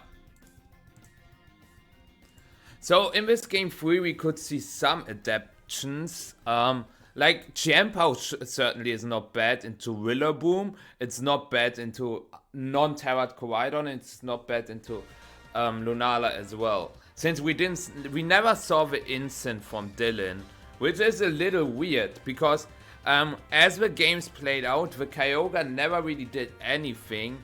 And Instant is really good at shutting down the Ice Rider. Also, Ice Rider and Pow on the same team is interesting, but it works, apparently. Also, we talked about no Ice Resist on Dylan's team. Technically, he has Terra Fire, Walking Wake, Terra Fire, Koraidon, Terra Fire on Rillaboom as well. Wait, does he have 4 Terra Fires? But I know that Terra Fire, Koraidon, and Terra Fire, Walking Wake were there. And Terrafire Ogapon is also there. What's with Terra on the Rillaboom? If that is also fire, then it's a fire-ass team. We see Rillaboom Lunala. No Koraidon lead this time around. And I wanna see, like, the pixels, like the Terra pixels from the Lunala. Like here, the Ice Rider could always go for Terra Grass, Glacial Lands. I don't see any reason not to go for it.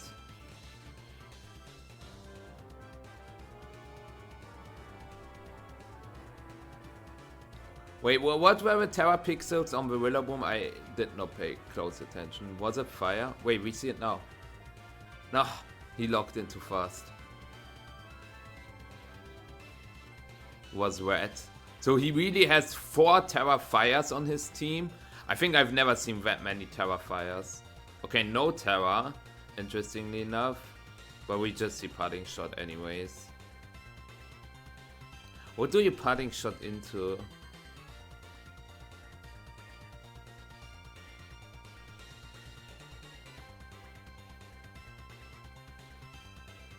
Kyogre. Yeah, that's what I thought, since you saw that the Rillaboom already moved.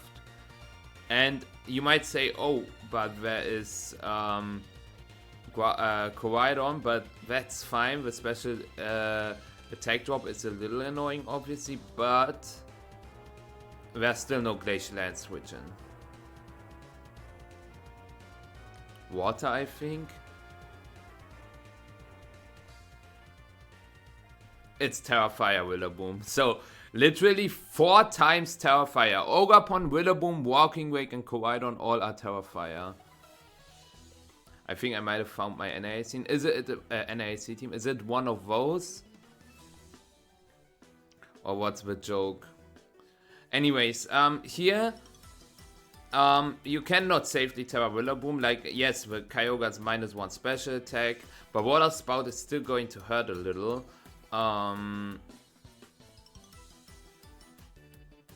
Okay. That is an interesting play, because now he just loses Rillaboom for free. Yeah, sure, you can hit me up with a DM. Also, still no Terra. I'm curious to see, like, why no Terra, because you technically always Terra Ice Rider anyways in that matchup. But this is really good for Brandon, since this is a dead Rillaboom. Yep, bye-bye. Calyrex goes to +1 attack as well. And I think overall Brandon is in a commanding position. The Lunala is only at neutral special attack because it got Parting Shotted the turn before.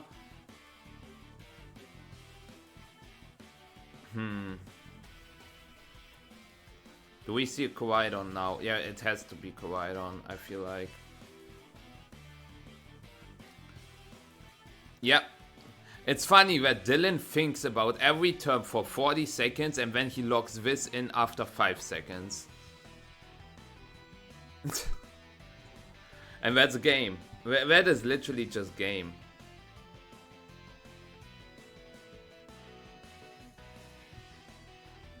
He goes for Parting Shot Trick Room. I don't understand double tacting. Like, yeah, you now you can just get Trick Room up and next turn Glacial Lands. Bye bye. This is always Parting Shot Trick Room. Why does he double tagged? Oh man, oh, my stomach is hurting. Why did he do that?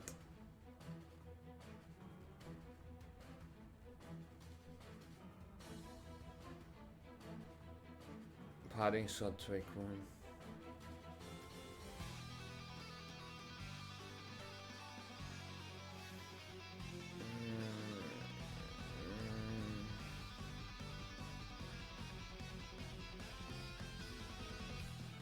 Never mind.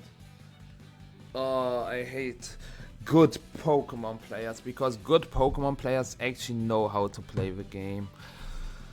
Oh, I hate it when players know what they have to do to win. I just wanna see people lose.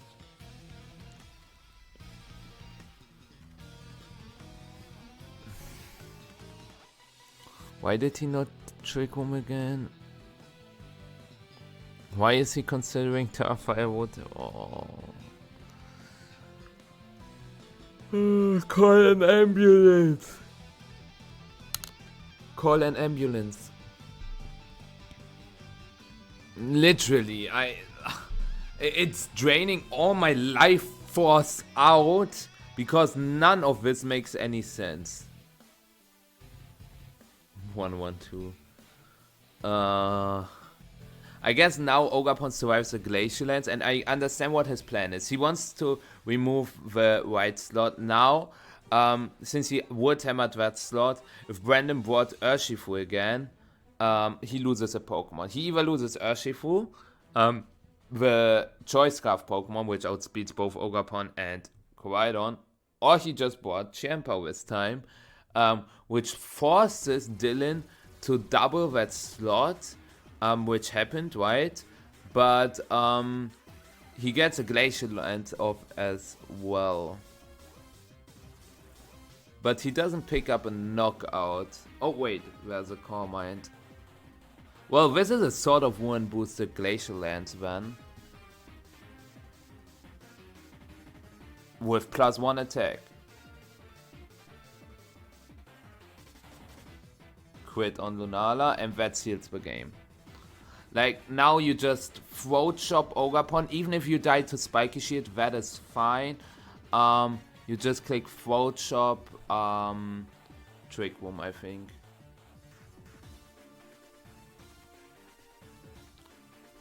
Because when next turn you have just Glacial and Spirit Break. Yeah.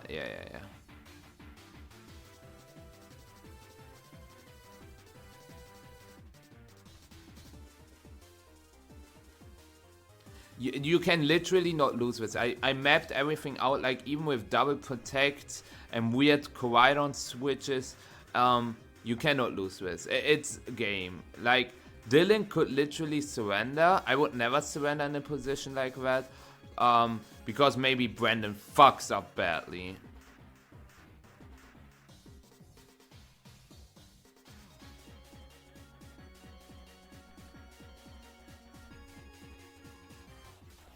Well done. And I don't know what Dylan even tried.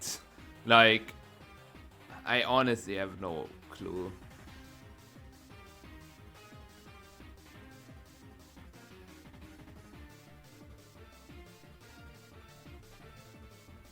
It's like Brandon hurt me or something.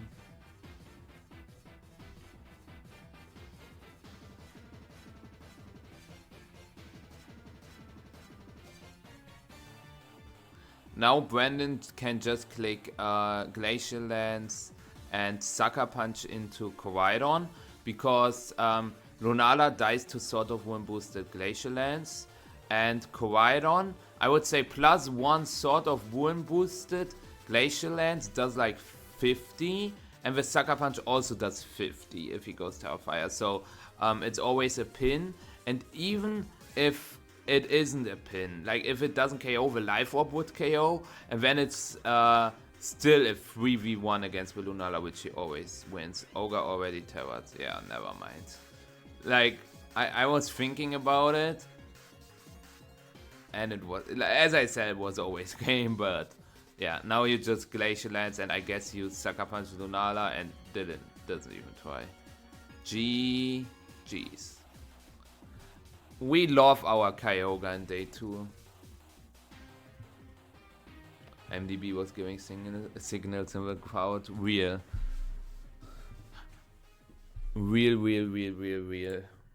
Anyways, who is 7-0 other than our master of disaster?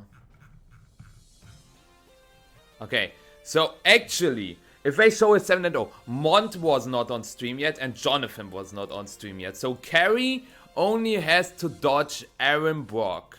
If Carrie plays against one of those and they decide to show the 7-0 match, which they did in the last 4 regionals, I think, in NA, we are going to have carry on stream. Andrew Figueroa's out. That's unfortunate. Yeah, one more game.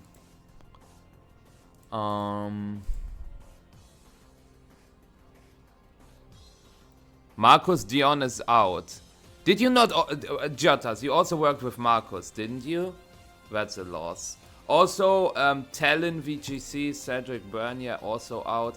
NJ, no. NJ is also out. Chemo, as I said. Man, that's a rough day. Like, the day 2 is not as... like, the day 2 will not be as stacked as usual. Luca Paz won against Joshua Robinson. We saw it. And Sorgaleo is hitting strolls. Is taking strolls. So, yeah. Dash is 6-1 again. Beat Lorenzo. Dash confirmed top 8. Why? I send it to you. I should not open this on stream, right? I will open that on my second screen and I... that looks so terrible. This is honestly terrible.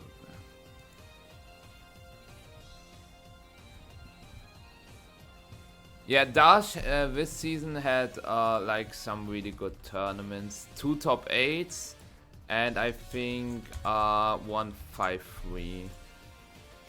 Actually more than one. Wait, when did the season start? Actually, yeah. Top 8, 5-3, top 8.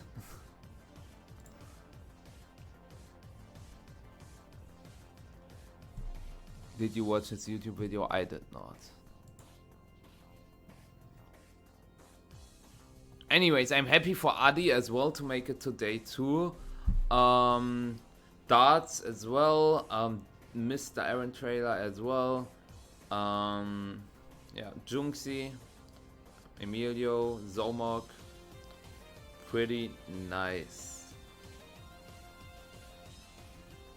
Let's see if we will get a win it in on stream or 7-0. I know what you are all here for and I know what you are hoping for, but don't get your hopes up, guys. I had a really provocative title.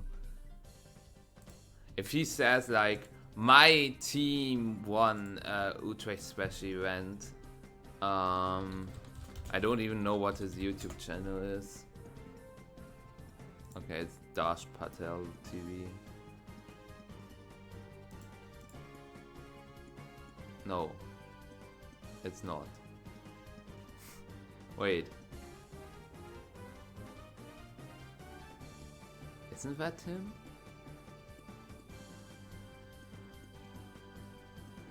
Never mind. But isn't that still him?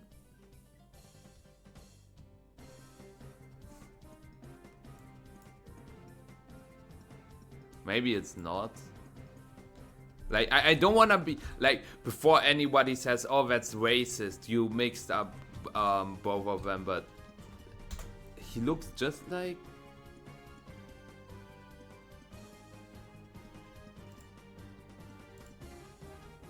That is him. No, Connor! See you tomorrow.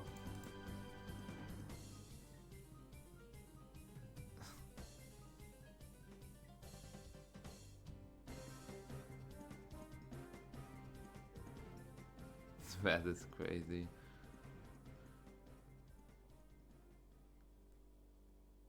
I battled former Pokemon World Champion. Oh, he played against James Evans in a local. I guess.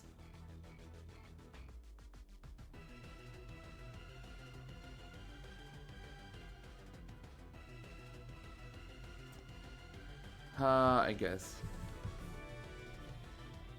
Pokemon Go is lying to new players how to actually win more. I guess. Everybody has their own persona. Also, where's the couch? Where's the coach? Couch, man. Where's the coach? The coach is right next to him, I guess. But yeah, give us round 8. I wanna see round 8. Oh, even if we get the 7-0 feature on stream, we do not get carry. It's so over, chat.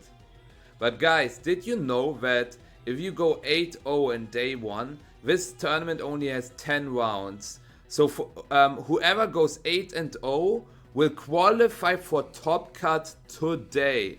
So you can see, like, 2 players will make it to Top Cut today.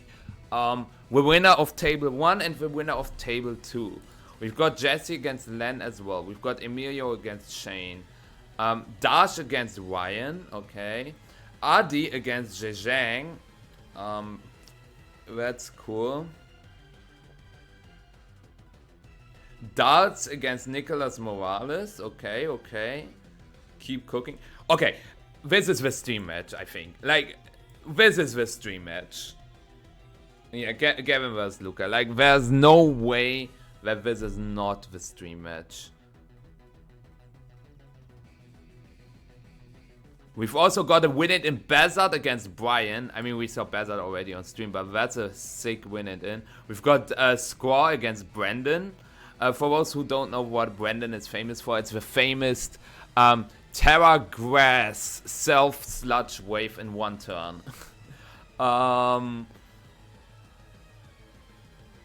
Who else do we have?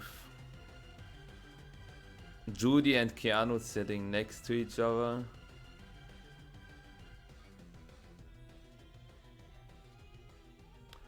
Ben Guizma against Lorenzo RC. That's also a good one. If Ben knows how to play actual Pokemon.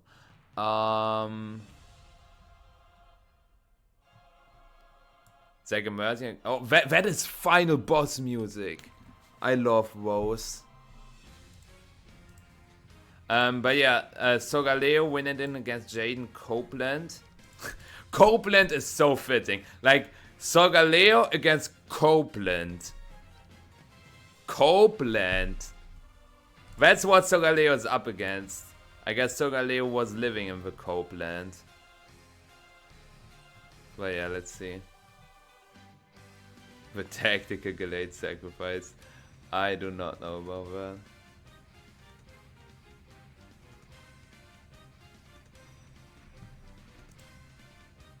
Six minutes!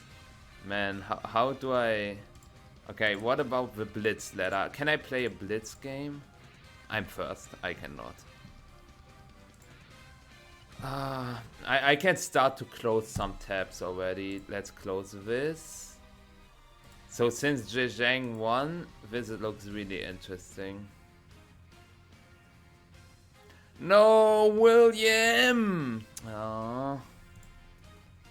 You know what's funny? I think they are just cursed because of me. Like, I said 2 names that are going to win the tournament. One was William Brown, and the other one was Joseph Ugart.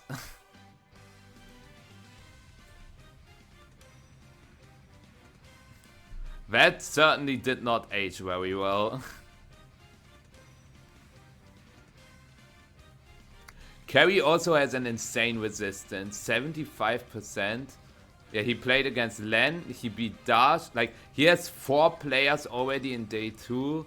Eric Holmstone is playing his win and in. Dustin also with a good record, and Kate Bowles is like alright.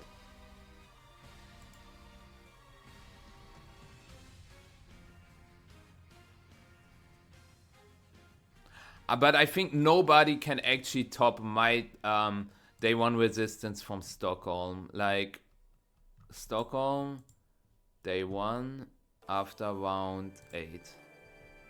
Okay, actually 75. And he is currently also almost at 75. And he's not even first. Wait a second. Okay, Jonathan Chemburka has 75.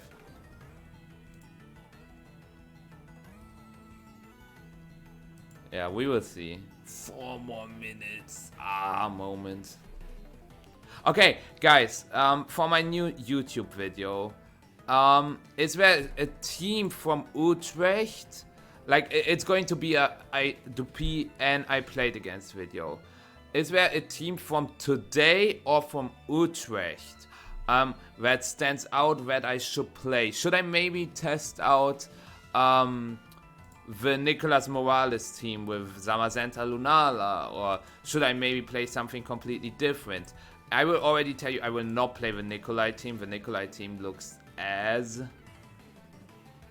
well, I don't feel like featuring teams that didn't even make Day 2 Jade. Like, it just shows that these teams are not worth mentioning. Like, I wanna give an opportunity to teams that do not have a paste available, because I will EV the stuff myself. That's why, for example, I will not feature Nicolma's team, because Nicolma made his rental available. I will not feature my team.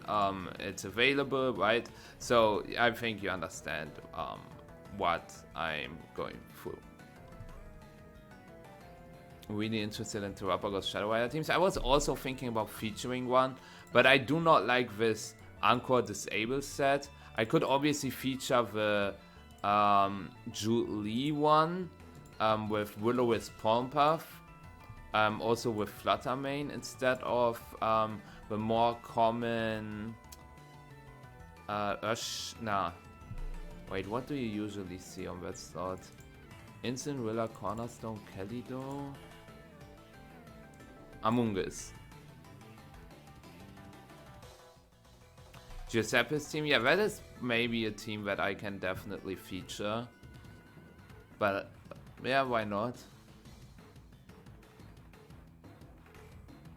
I don't understand it at all. Me neither. Play Korn's team. Actually, real.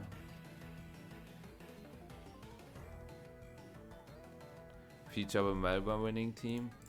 Well, I won't feature the Melbourne winning team because Masayoshi also made the paste available. Like, you have all the EVs and a rental code as well. So why should I feature teams and make rentals for them and go for a team building part when there's already that kind of stuff available? You understand? Like, my I played against videos should also have some value.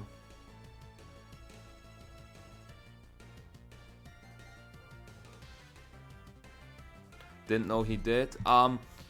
It was shown on top takes, at least. Who are you playing against? Not telling. Everything I can say, let me think. Multiple regional champion. That's all I would say.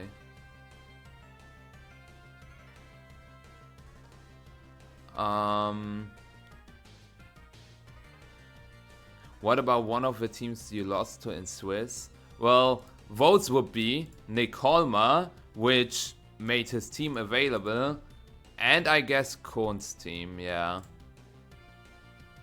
Has some interesting picks as well.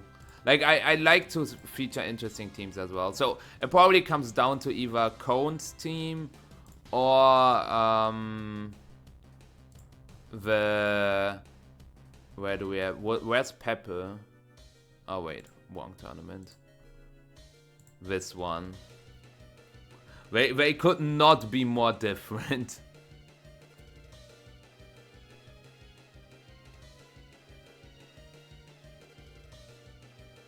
Well, Karis Nick made paste available. Please give Korn some recognition. I will think about it. So it's between Nicolas Morales, Korn Fankana, and Giuseppe Musicio. Like, it will also not be the last time I will feature a team. Like, I also have to feature a team next week during Bologna weekend. And I have to pre-record it, so I will then use the 2nd of like those teams. Or maybe we will see another team pop up tomorrow, right? I mean, NA is always good for surprises.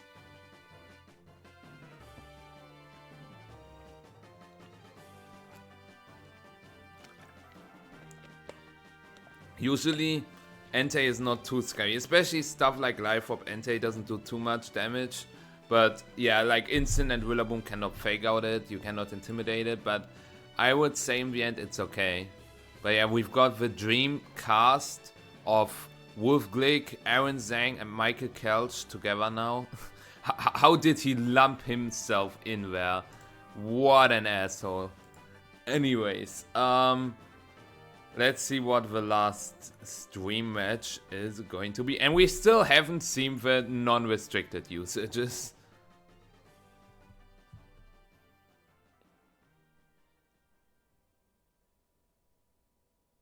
Yeah, that's fair, Lasse.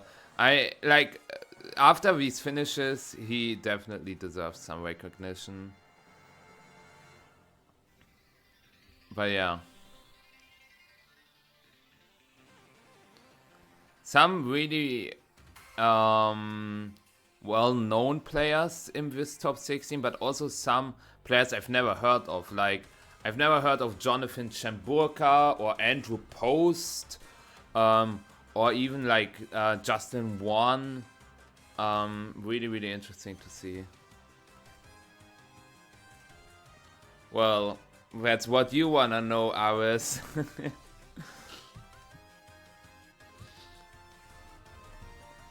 I'm sweating so hard. It's time that I... Oh, we get Junxi against Benny, okay? Oh, yeah.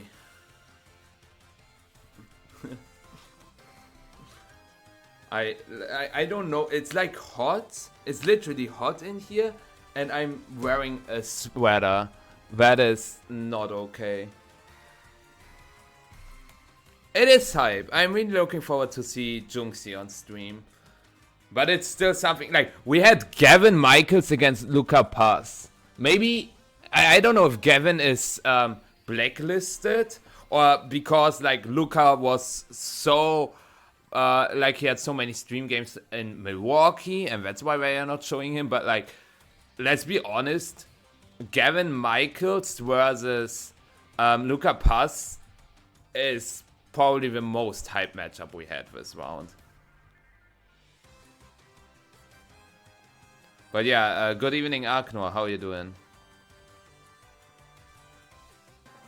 Also, thank you, Macarones, for the follow 15 minutes ago.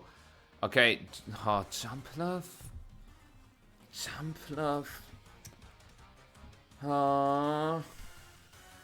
Against Pagos? Like, I wanted to...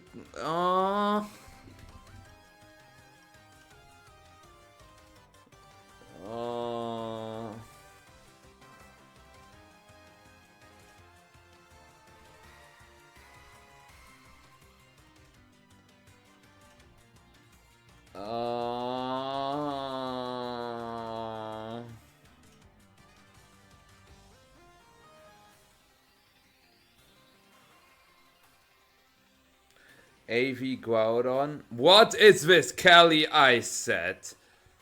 Oh, that man do be hating. Like, this is the biggest hater energy I've seen.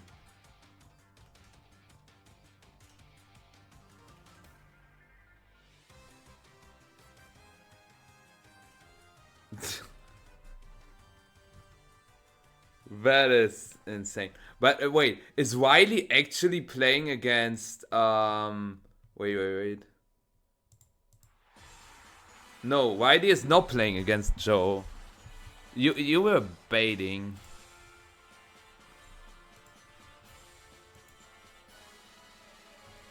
Oh man, what? Citrus Berry, Leech Seed, Trick Room, Imprint. Huh?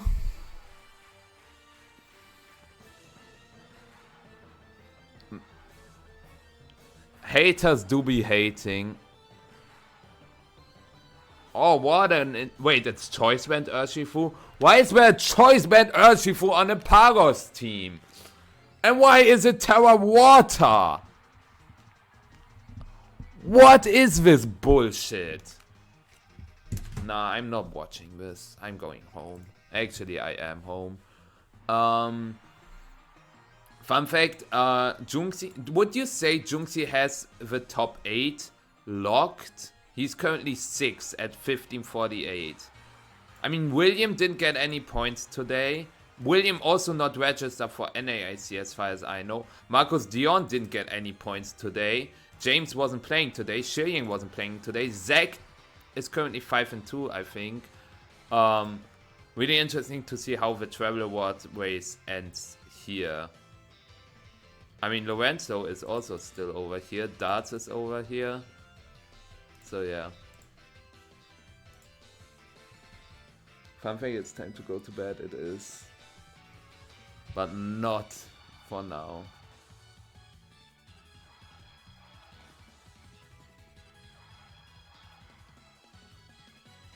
Wait.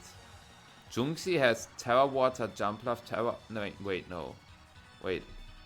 Who are the...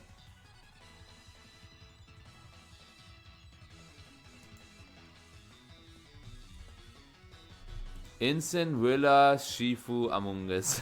Man, why? That is crazy.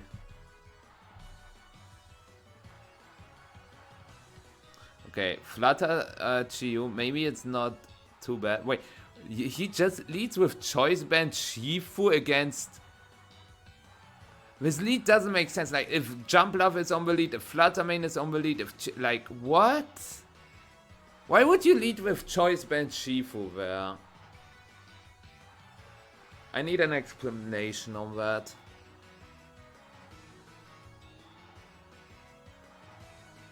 Well, I guess you threaten a one-hit KO on Chiyu with Aqua Jet now. Is this switch to Jumpluff Moonblast? Is this Terra Ghost Snarl? Okay. I respect that.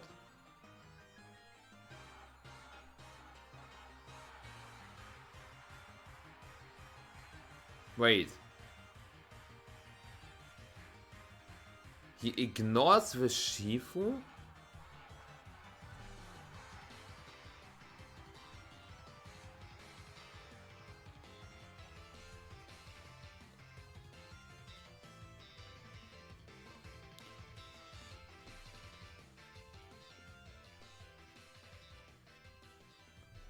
What is going on today?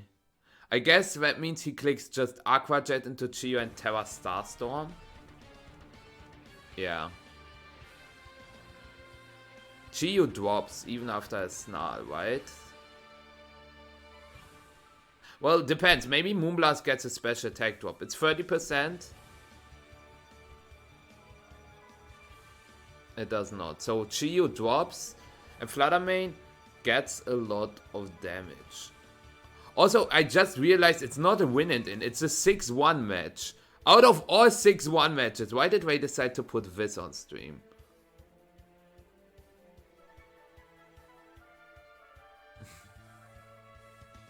Whatever, man. Now we will probably see a Groudon switch. I don't even understand what Junxi was going for. Now it's Moonblast into Shifu Precipice Blades, or do you double up the Shifu with Moonblast Heat Crash? Because the Shifu could also switch into Rillaboom, it could switch into Amoonguss, so maybe it's Moonblast Heat Crash. Or maybe it's not.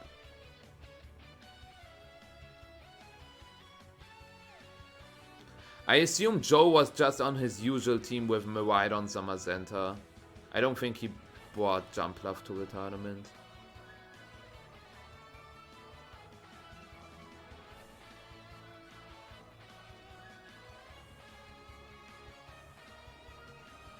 Interesting protect. So Shifu dies. Which start does he jet? Probably Groudon? Yeah. For some chip damage. It's not a lot, but better than nothing.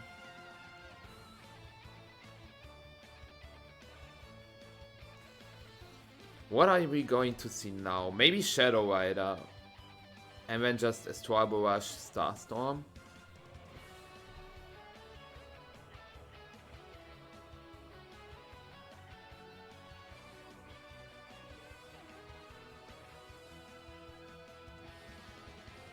Joe never trolls. Okay, it's instant. So fake out Groudon Call Mines? Or just Starstorm immediately? I can see both. Joe never trolls, like, why would he?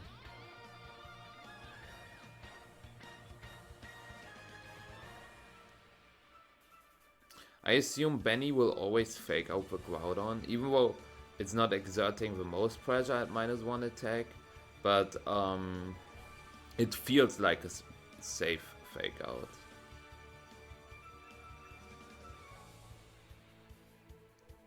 Especially if he expects Junxi to have Ice Rider in the bag, which he doesn't. Instead he has Jumpluff, and the Jumpluff is threatening Anqua right now. Yeah, it's fake out. Is it Starstorm or is it Calm Mind?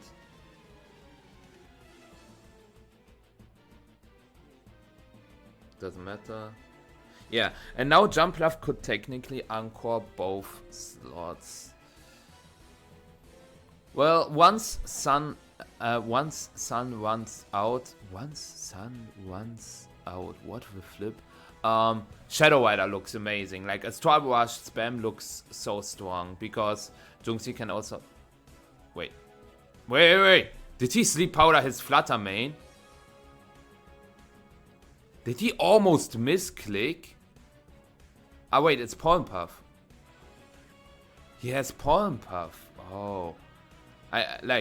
Wait, does he not have Anchor? Wait, he doesn't have Anchor. What? Okay. He does not have Anchor.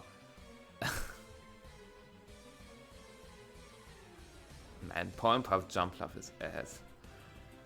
But yeah, the problem is we will probably see Terra Starstorm knockoff then into Flutter Mane. Like, yeah, nice Pollen Puff. He probably thought, okay, the Paragos is probably going to protect because of Sleep Powder, but if a Jumpluff Sleep Powders, that means Flutter Mane just dies to knockoff. We see another Calm Mind.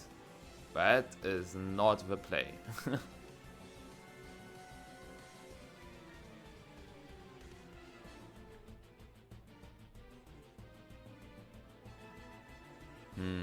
I guess you can go to Shadow Rider and just kick Protect the Astral Barrage.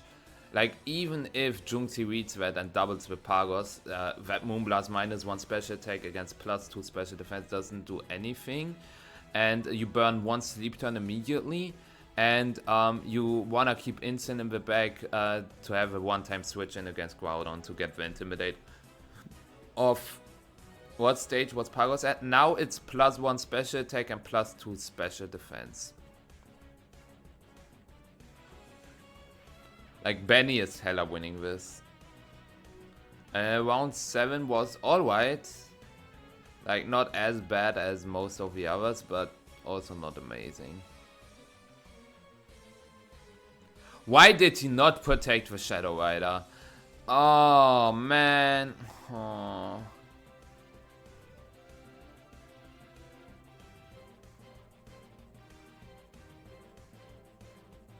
Oh, man.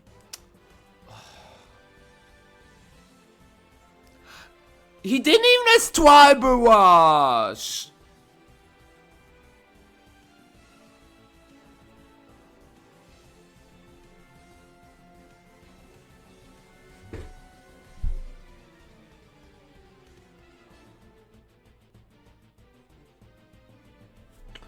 Why on earth would you click Anchor?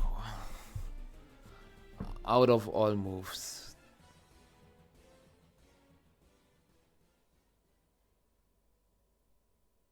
I'm going Crash out.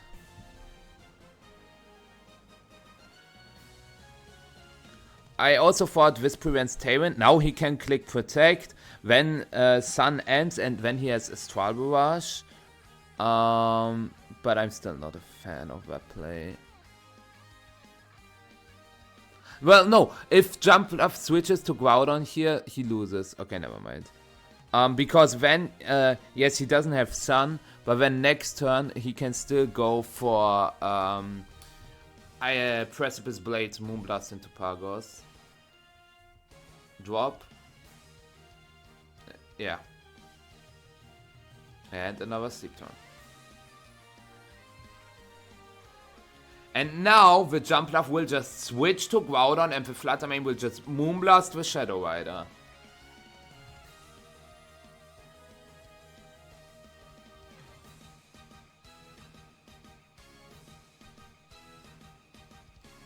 And you know what? The Fluttermane should have just been on its Focus Sash.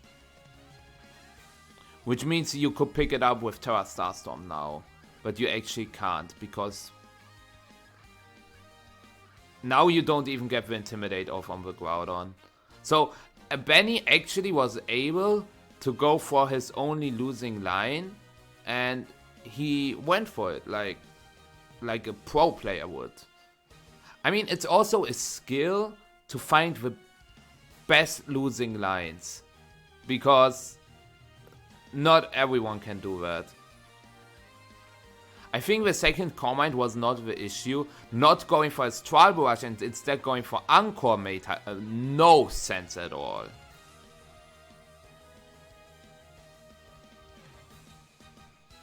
Yeah, he got a 3-turn sleep. Now, do you complain? Or do you actually think about what you've done wrong in this game? That's the question.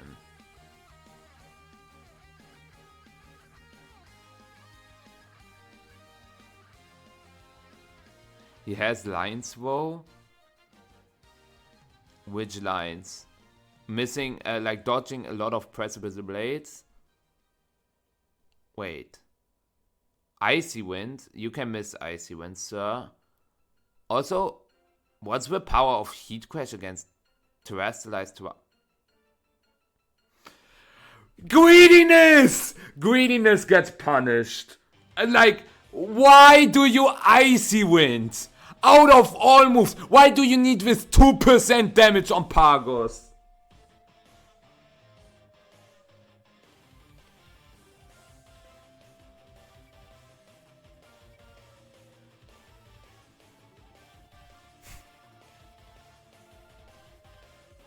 Insane. Deserved miss? Are you like serious?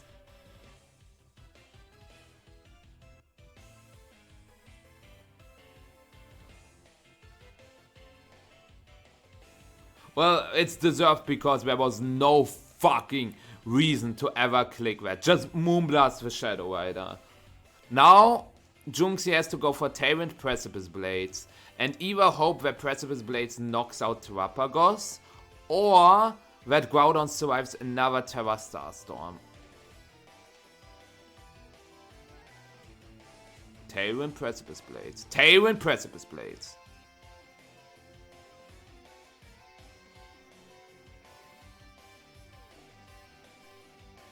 If you click Pollen Puff, it's also Precipice Blades.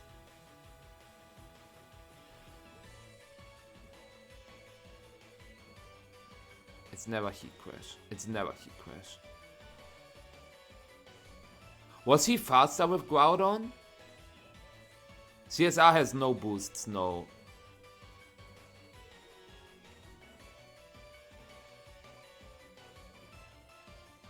Okay, he was faster. Does it KO? Okay, it does KO. So, Junxi actually still able to win. Because now you can just click Tailwind Heat Crash, or you click Pollen Puff Heat Crash. Doesn't really matter. I think you Tailwind first and you Pollen Puff next turn. Actually, you Pollen Puff first and you Tailwind next turn. It doesn't. It honestly does not matter at all. But man, that was a game.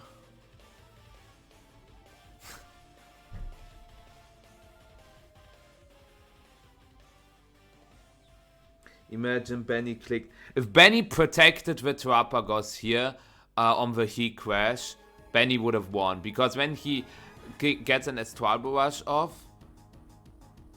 I guess then Junxi can still go for Tailwind, Precipice Blades the next turn, survive the Terra Starstorm, and then KO with Heat Crash after, but...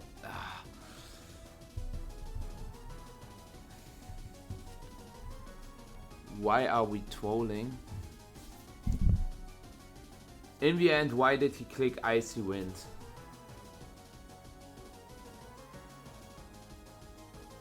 Puffle 1 HP CSR, Heat Crash Pagos. Yeah, we saw that Groudon was faster.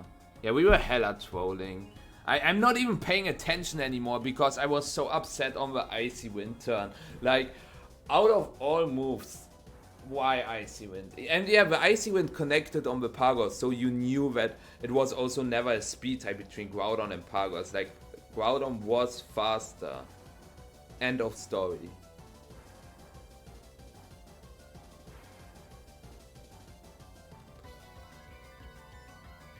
Yeah, it's literally trolling. Maybe he thought Heat Crash is not a guaranteed KO on the Terrapagos. Which is maybe a fair assumption. It did like almost 50 before, which is very weird. It's rather fast Terrapagos, which doesn't make sense because there's no Icy Wind, Flutter Mane, or like Rock Tomb, Urshifu or anything, but this Heat Crash did way more than I anticipated. But it all started like Benny first going for Anchor instead of Astral Barrage. I think Astral Barrage literally won him the game, but he clicks Anchor instead, completely fumbling the game. And then Junxi doesn't click Moonblast but Icy Wind, misses on CSR, but then still wins the game.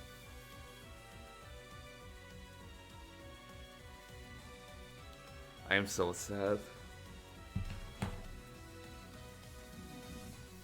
Why is it not possible to see good Pokemon in one day?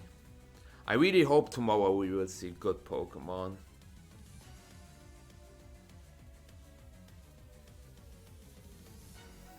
Well, counter, that is not that much speed, I would say. It's still like 160 speed EVs, which isn't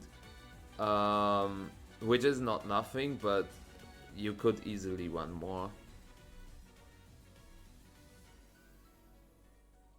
We could go band for band, but went throw for throw. Real.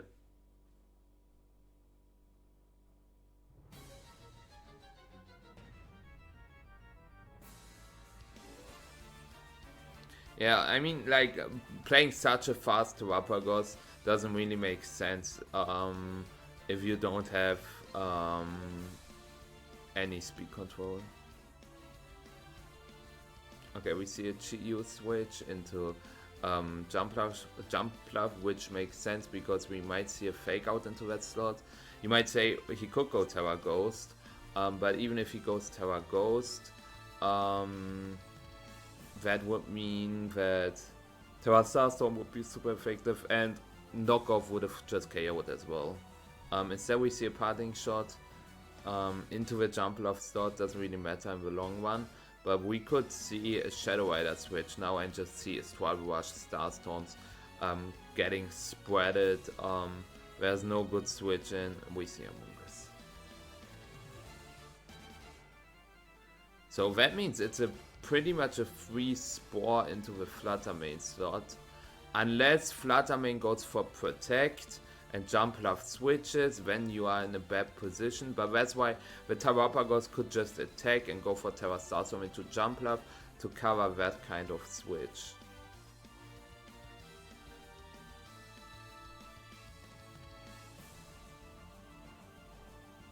But yeah, Protect switch, and that's why you immediately attack. Like, if you Spore the Flutter Mane, you also click Starstorm into Chi-Yu, unless you say you can just CM again and then just solo technically with Pagos.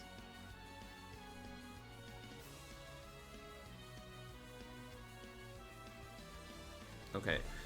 I mean, how does Junxi reliably get rid of Pagos? Oh. gotta say, well played by Benny. I mean, that's probably just game then, right? I'm really curious if Junxi can fight back after this. He did not need to do that. I don't think so as well. Like, maybe he thought, okay, if Jumpluff stays, I burn a sleep turn immediately if he sleep powders my Pagos, and I kinda I always call it trapping the opponent on the field. Like if you go for Will-O-Wisp into an Incineroar, or if you go for Spore into a Goggles Incineroar, Spore into a Grass type, you trap them on the field. Did Carry go 8-0? Is he in cut? Is Carry actually in cut?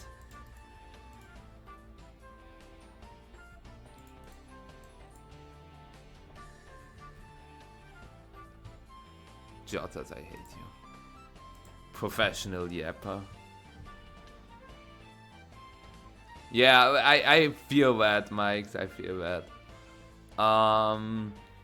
Yeah, like, you can go for Terrify Heat Crash, but Incin will just switch in, intimidate you, and Terra Starstorm is very effective.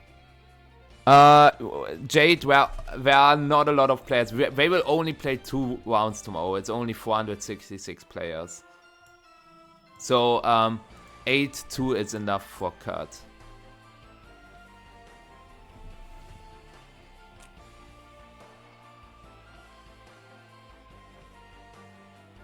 Well, Kelly Ice doesn't do a lot. Kelly Ice gets... Oh, does Among Us survive that? So we just toss Among Us. I mean, Among Us is for the weak. The good players don't use Among Us.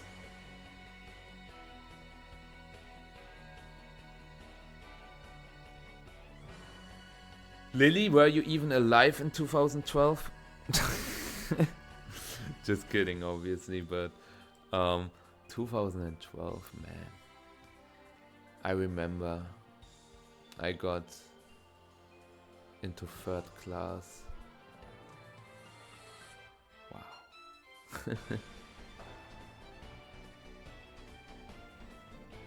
But yeah, we see Incineroar switching in. Nothing really speaks against fake outing the Groudon. I guess the Groudon could switch into Flutter Mane, but then next turn you just parting shot that slot and you just try to wake up. I was, but barely. That's wild. Anyways, the Pagos can wake up this turn already. Fire +2 Starstorm into the Jumpluff. Yeah, we just see Fake Out. Benny again going to old habits, just playing it safe, which can really backfire because Junxi can take the knockout now on the Incin. With Tailwind, I think what the best play is Tailwind, Terra Stellar, Moonblast, but it's weird. I have to stand up. I cannot sit anymore. So Tailwind, Terra Fairy, Moonblast, or Terra Stellar Moonblast could knock out the Incin. The question is, do you have enough damage against the Terrapagos if you don't have Terra Fire on the Groudon? Why is Tailwind, Terra Stellar Moonblast so good? You can always threaten a knockout on the Shadow Rider with Shadow Ball, Pollen Puff. And yeah, I will drink something.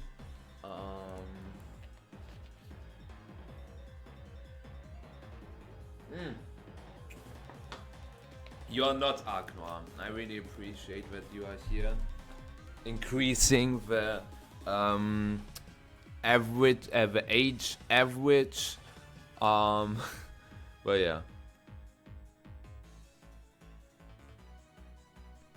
Okay, Tailwind. Does Benny get another 3-turn sleep just like in the last game? Let's see. Moonblast knocks out the Incin. I already expected Junxi to go for that kind of move combination. And Terra Starstorm. It wakes up. Does it get the knockout? It does not.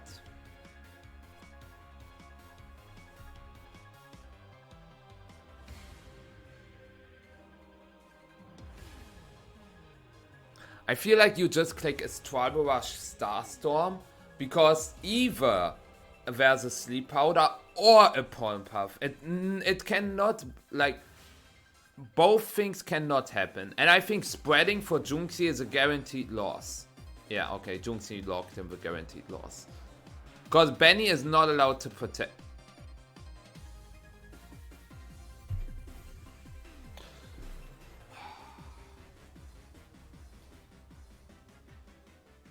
This is whack.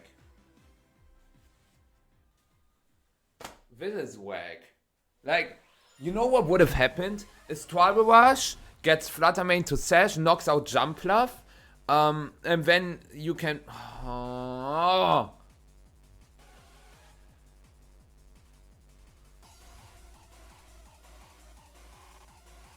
It wasn't... Yeah,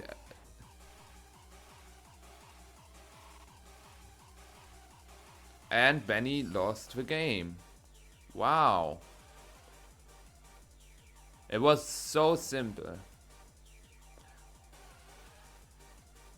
And yet so hard.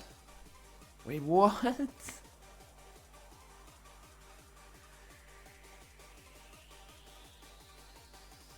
Okay, you don't Terra yet. You just go for the baby Starstorm into Jumpluff.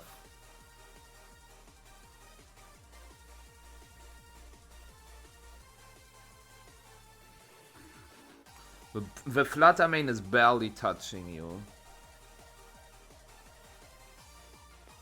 And you really want to remove the Sun to force Junxi to go for Precipice Blades. But why did Junxi click Sleep Powder into Pagos and Shadow Ball at first? Because that means a Tribal Rush Starstorm always wins Benny the game. Literally always. Aww. Okay, and now I will lose more brain cells if I do that. But why does he Terra here?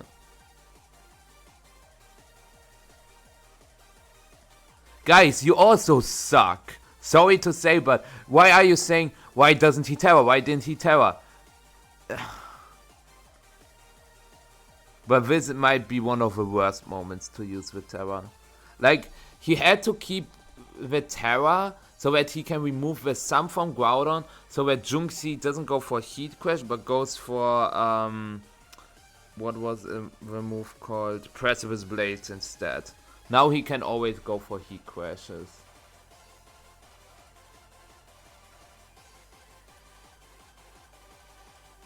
No drop. If he gets a one-turn wake up, he probably wins. He does not get a one-turn wake up.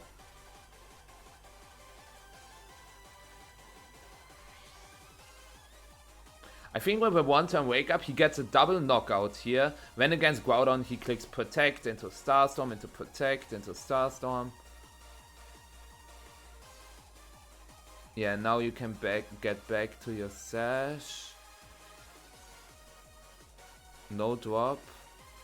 He has to wake up now. Okay.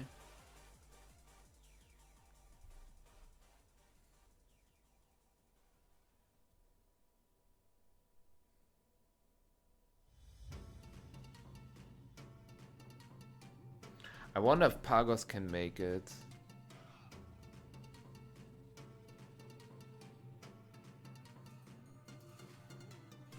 Like, it is still very healthy. Like, now you obviously protect, then you Starstorm, then you protect, and then you have single target Starstorm against Groudon. But imagine he had Terra now. Oh.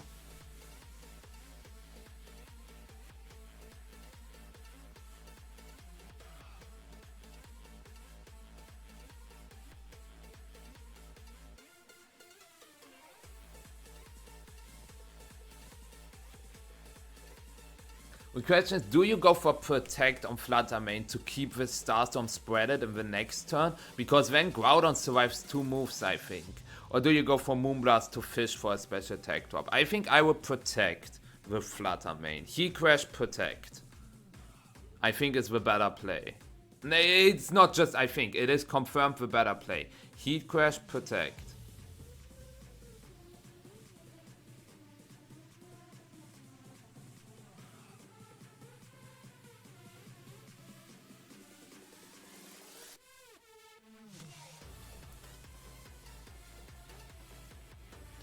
Is this a 2-hit KO on Groudon? I don't think so. Terapagos is so weak.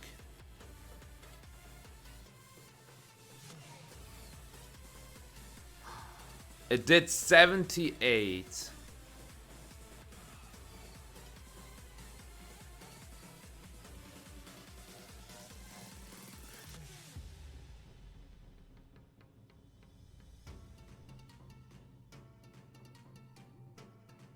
This is another Protect now on the Pagos.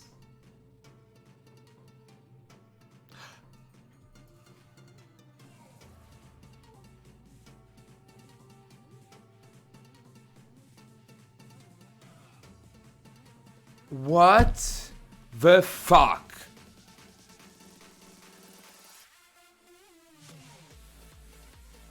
It would have KO'd without the drop, which is funny. But why did he not protect nonetheless?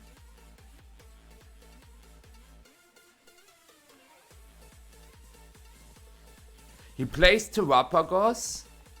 Like now you go for a double, maybe a triple.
I don't understand.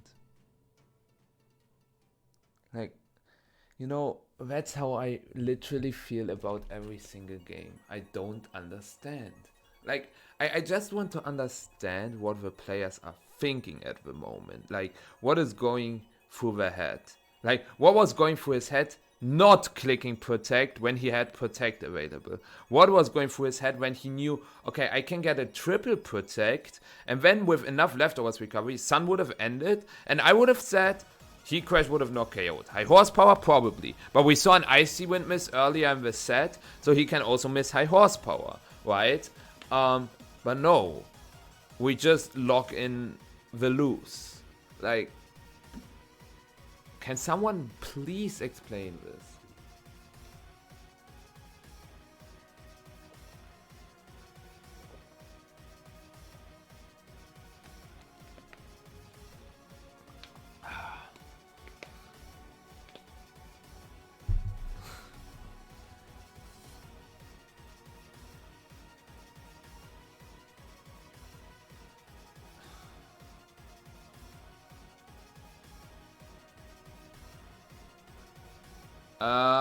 Happiest. Technically, if he just double attacked there, I think somebody wrote it in the chat.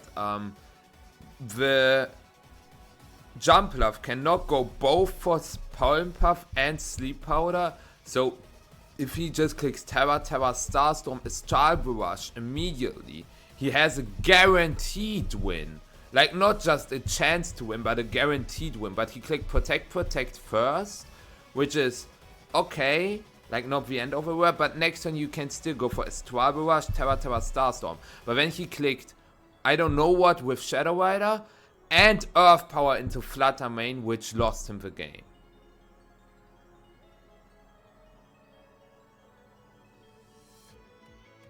Nothing, Eric. It's you cannot explain this. Like, it's so atrocious when I see, like, NA players literally make day 2 of the wackiest. I think if I was living in NA, I would not just top cut every regional I attend, I would win every regional I attend. Not kidding. Anyways, what about the others? Cedric finished 5-3. Luca lost against Gavin. Look, from top 4 to not making day 2. That's how quick things can go.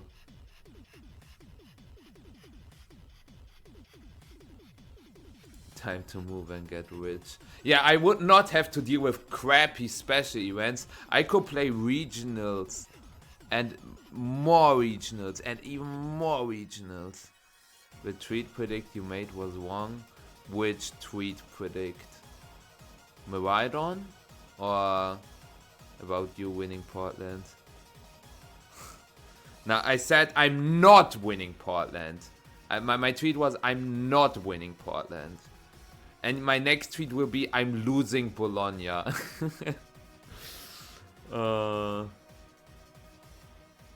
From first to 2-4. I know someone who went from first to 2-4. A certain someone in this chat. Bezard also lost against Brian. Soraleo still fighting for its win it, and all Zach unfortunately also lost. Yeah. Wiley finished 4-4, lost his last round. Jojo also Jojo?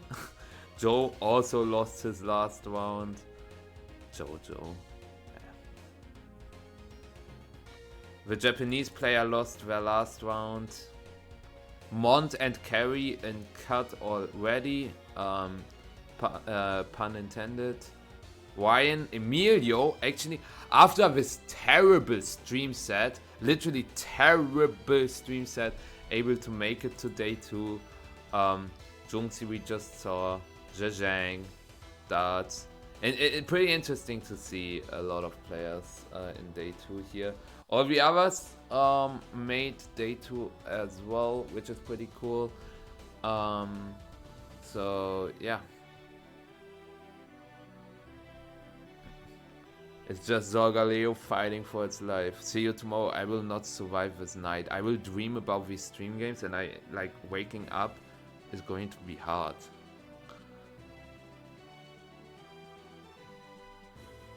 Yes, exactly. Happiest. To advance to the final stage, the top cut. The 7-1s have to go 1-1 at least. 2-0 would be better to guarantee a bye for some of them. And Carry and Mont are in cut already. We gotta wait if Sogaleo makes it. Well, that being said, did you enjoy today's stream? I hope you did. I'm sorry for crashing out again. Every time I try to not crash out, like crashing out and not crashing out is impossible. It's literally not possible. So it just isn't. Like, I don't know. Darts 7-1. Yes, Darts is over here. Christopher Hahn only lost to Aaron Brock. But yeah, again, nobody has. Let's take a look. Does anybody have a 75% resistance? Nope. Also, what is okay? Dylan also still playing. Solgaleo also still playing against the Copeland.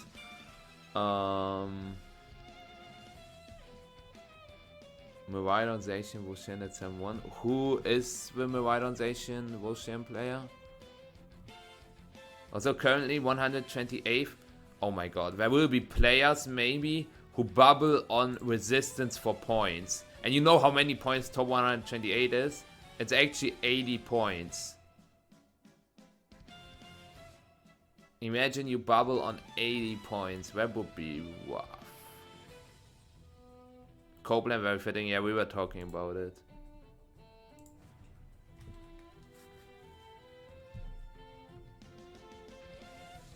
Also, my playlist is ending in 2 minutes. Like, it's perfect. Like, we streamed for 6 hours today. But yeah. Ethan Matters, okay. It would be cool. Maybe we will see them tomorrow. And then we also know the answer. There will be a little more than 64 players in Top Card. Not in Top Card, in Day 2. 65 currently, and then 66, 67. Yeah, there will be 67 players in Day 2. So 3 of the players will play for 0 extra points.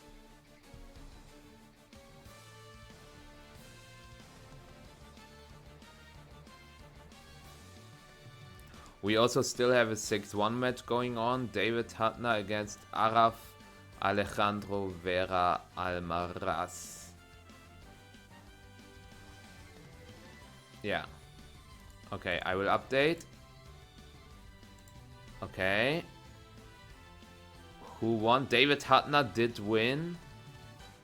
Okay, I will do Copeland. Are you ready, chat? Did Solgaleo make Day 2?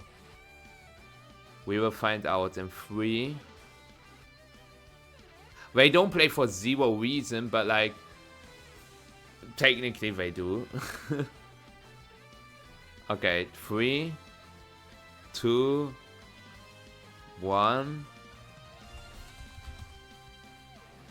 Solgaleo started 5-0 and finished 5-3. Dylan also lost. I don't know if the allegations were true or not, but where we are. Wait, where's our Solgaleo player? It was Immersion. 106th. Damn.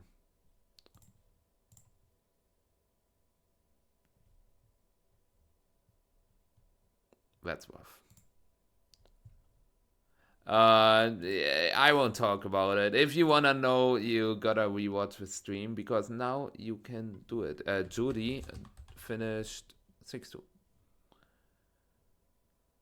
NA isn't beating with 3 CP allegations. Yeah.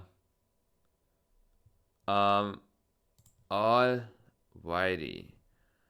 I hope all of you have a stellar night. A Terra stellar night. Okay, I should stop with the puns. I will rate you to Drew. He's currently doing a deathless Nuzlocke in a very hard ROM hack. I will be live again tomorrow so that we can have some fun again. Crashing out. I hope tomorrow will be good. The stream will start in about 16 hours from now. I will see if I can make the video ready for tomorrow, because I'm really tired. But I really want to do, really want to upload the video. We will see, okay? A stellar night might be a bad thing, because then you also forget to protect, or what you want to tell me with that? I will try to stellar my night at the right moment. That sounds good. Anyways, good night to everyone and take care. I will hopefully see you tomorrow. Even if not, I hope you have a good start into next week and stuff. And yeah, see ya all. Good night.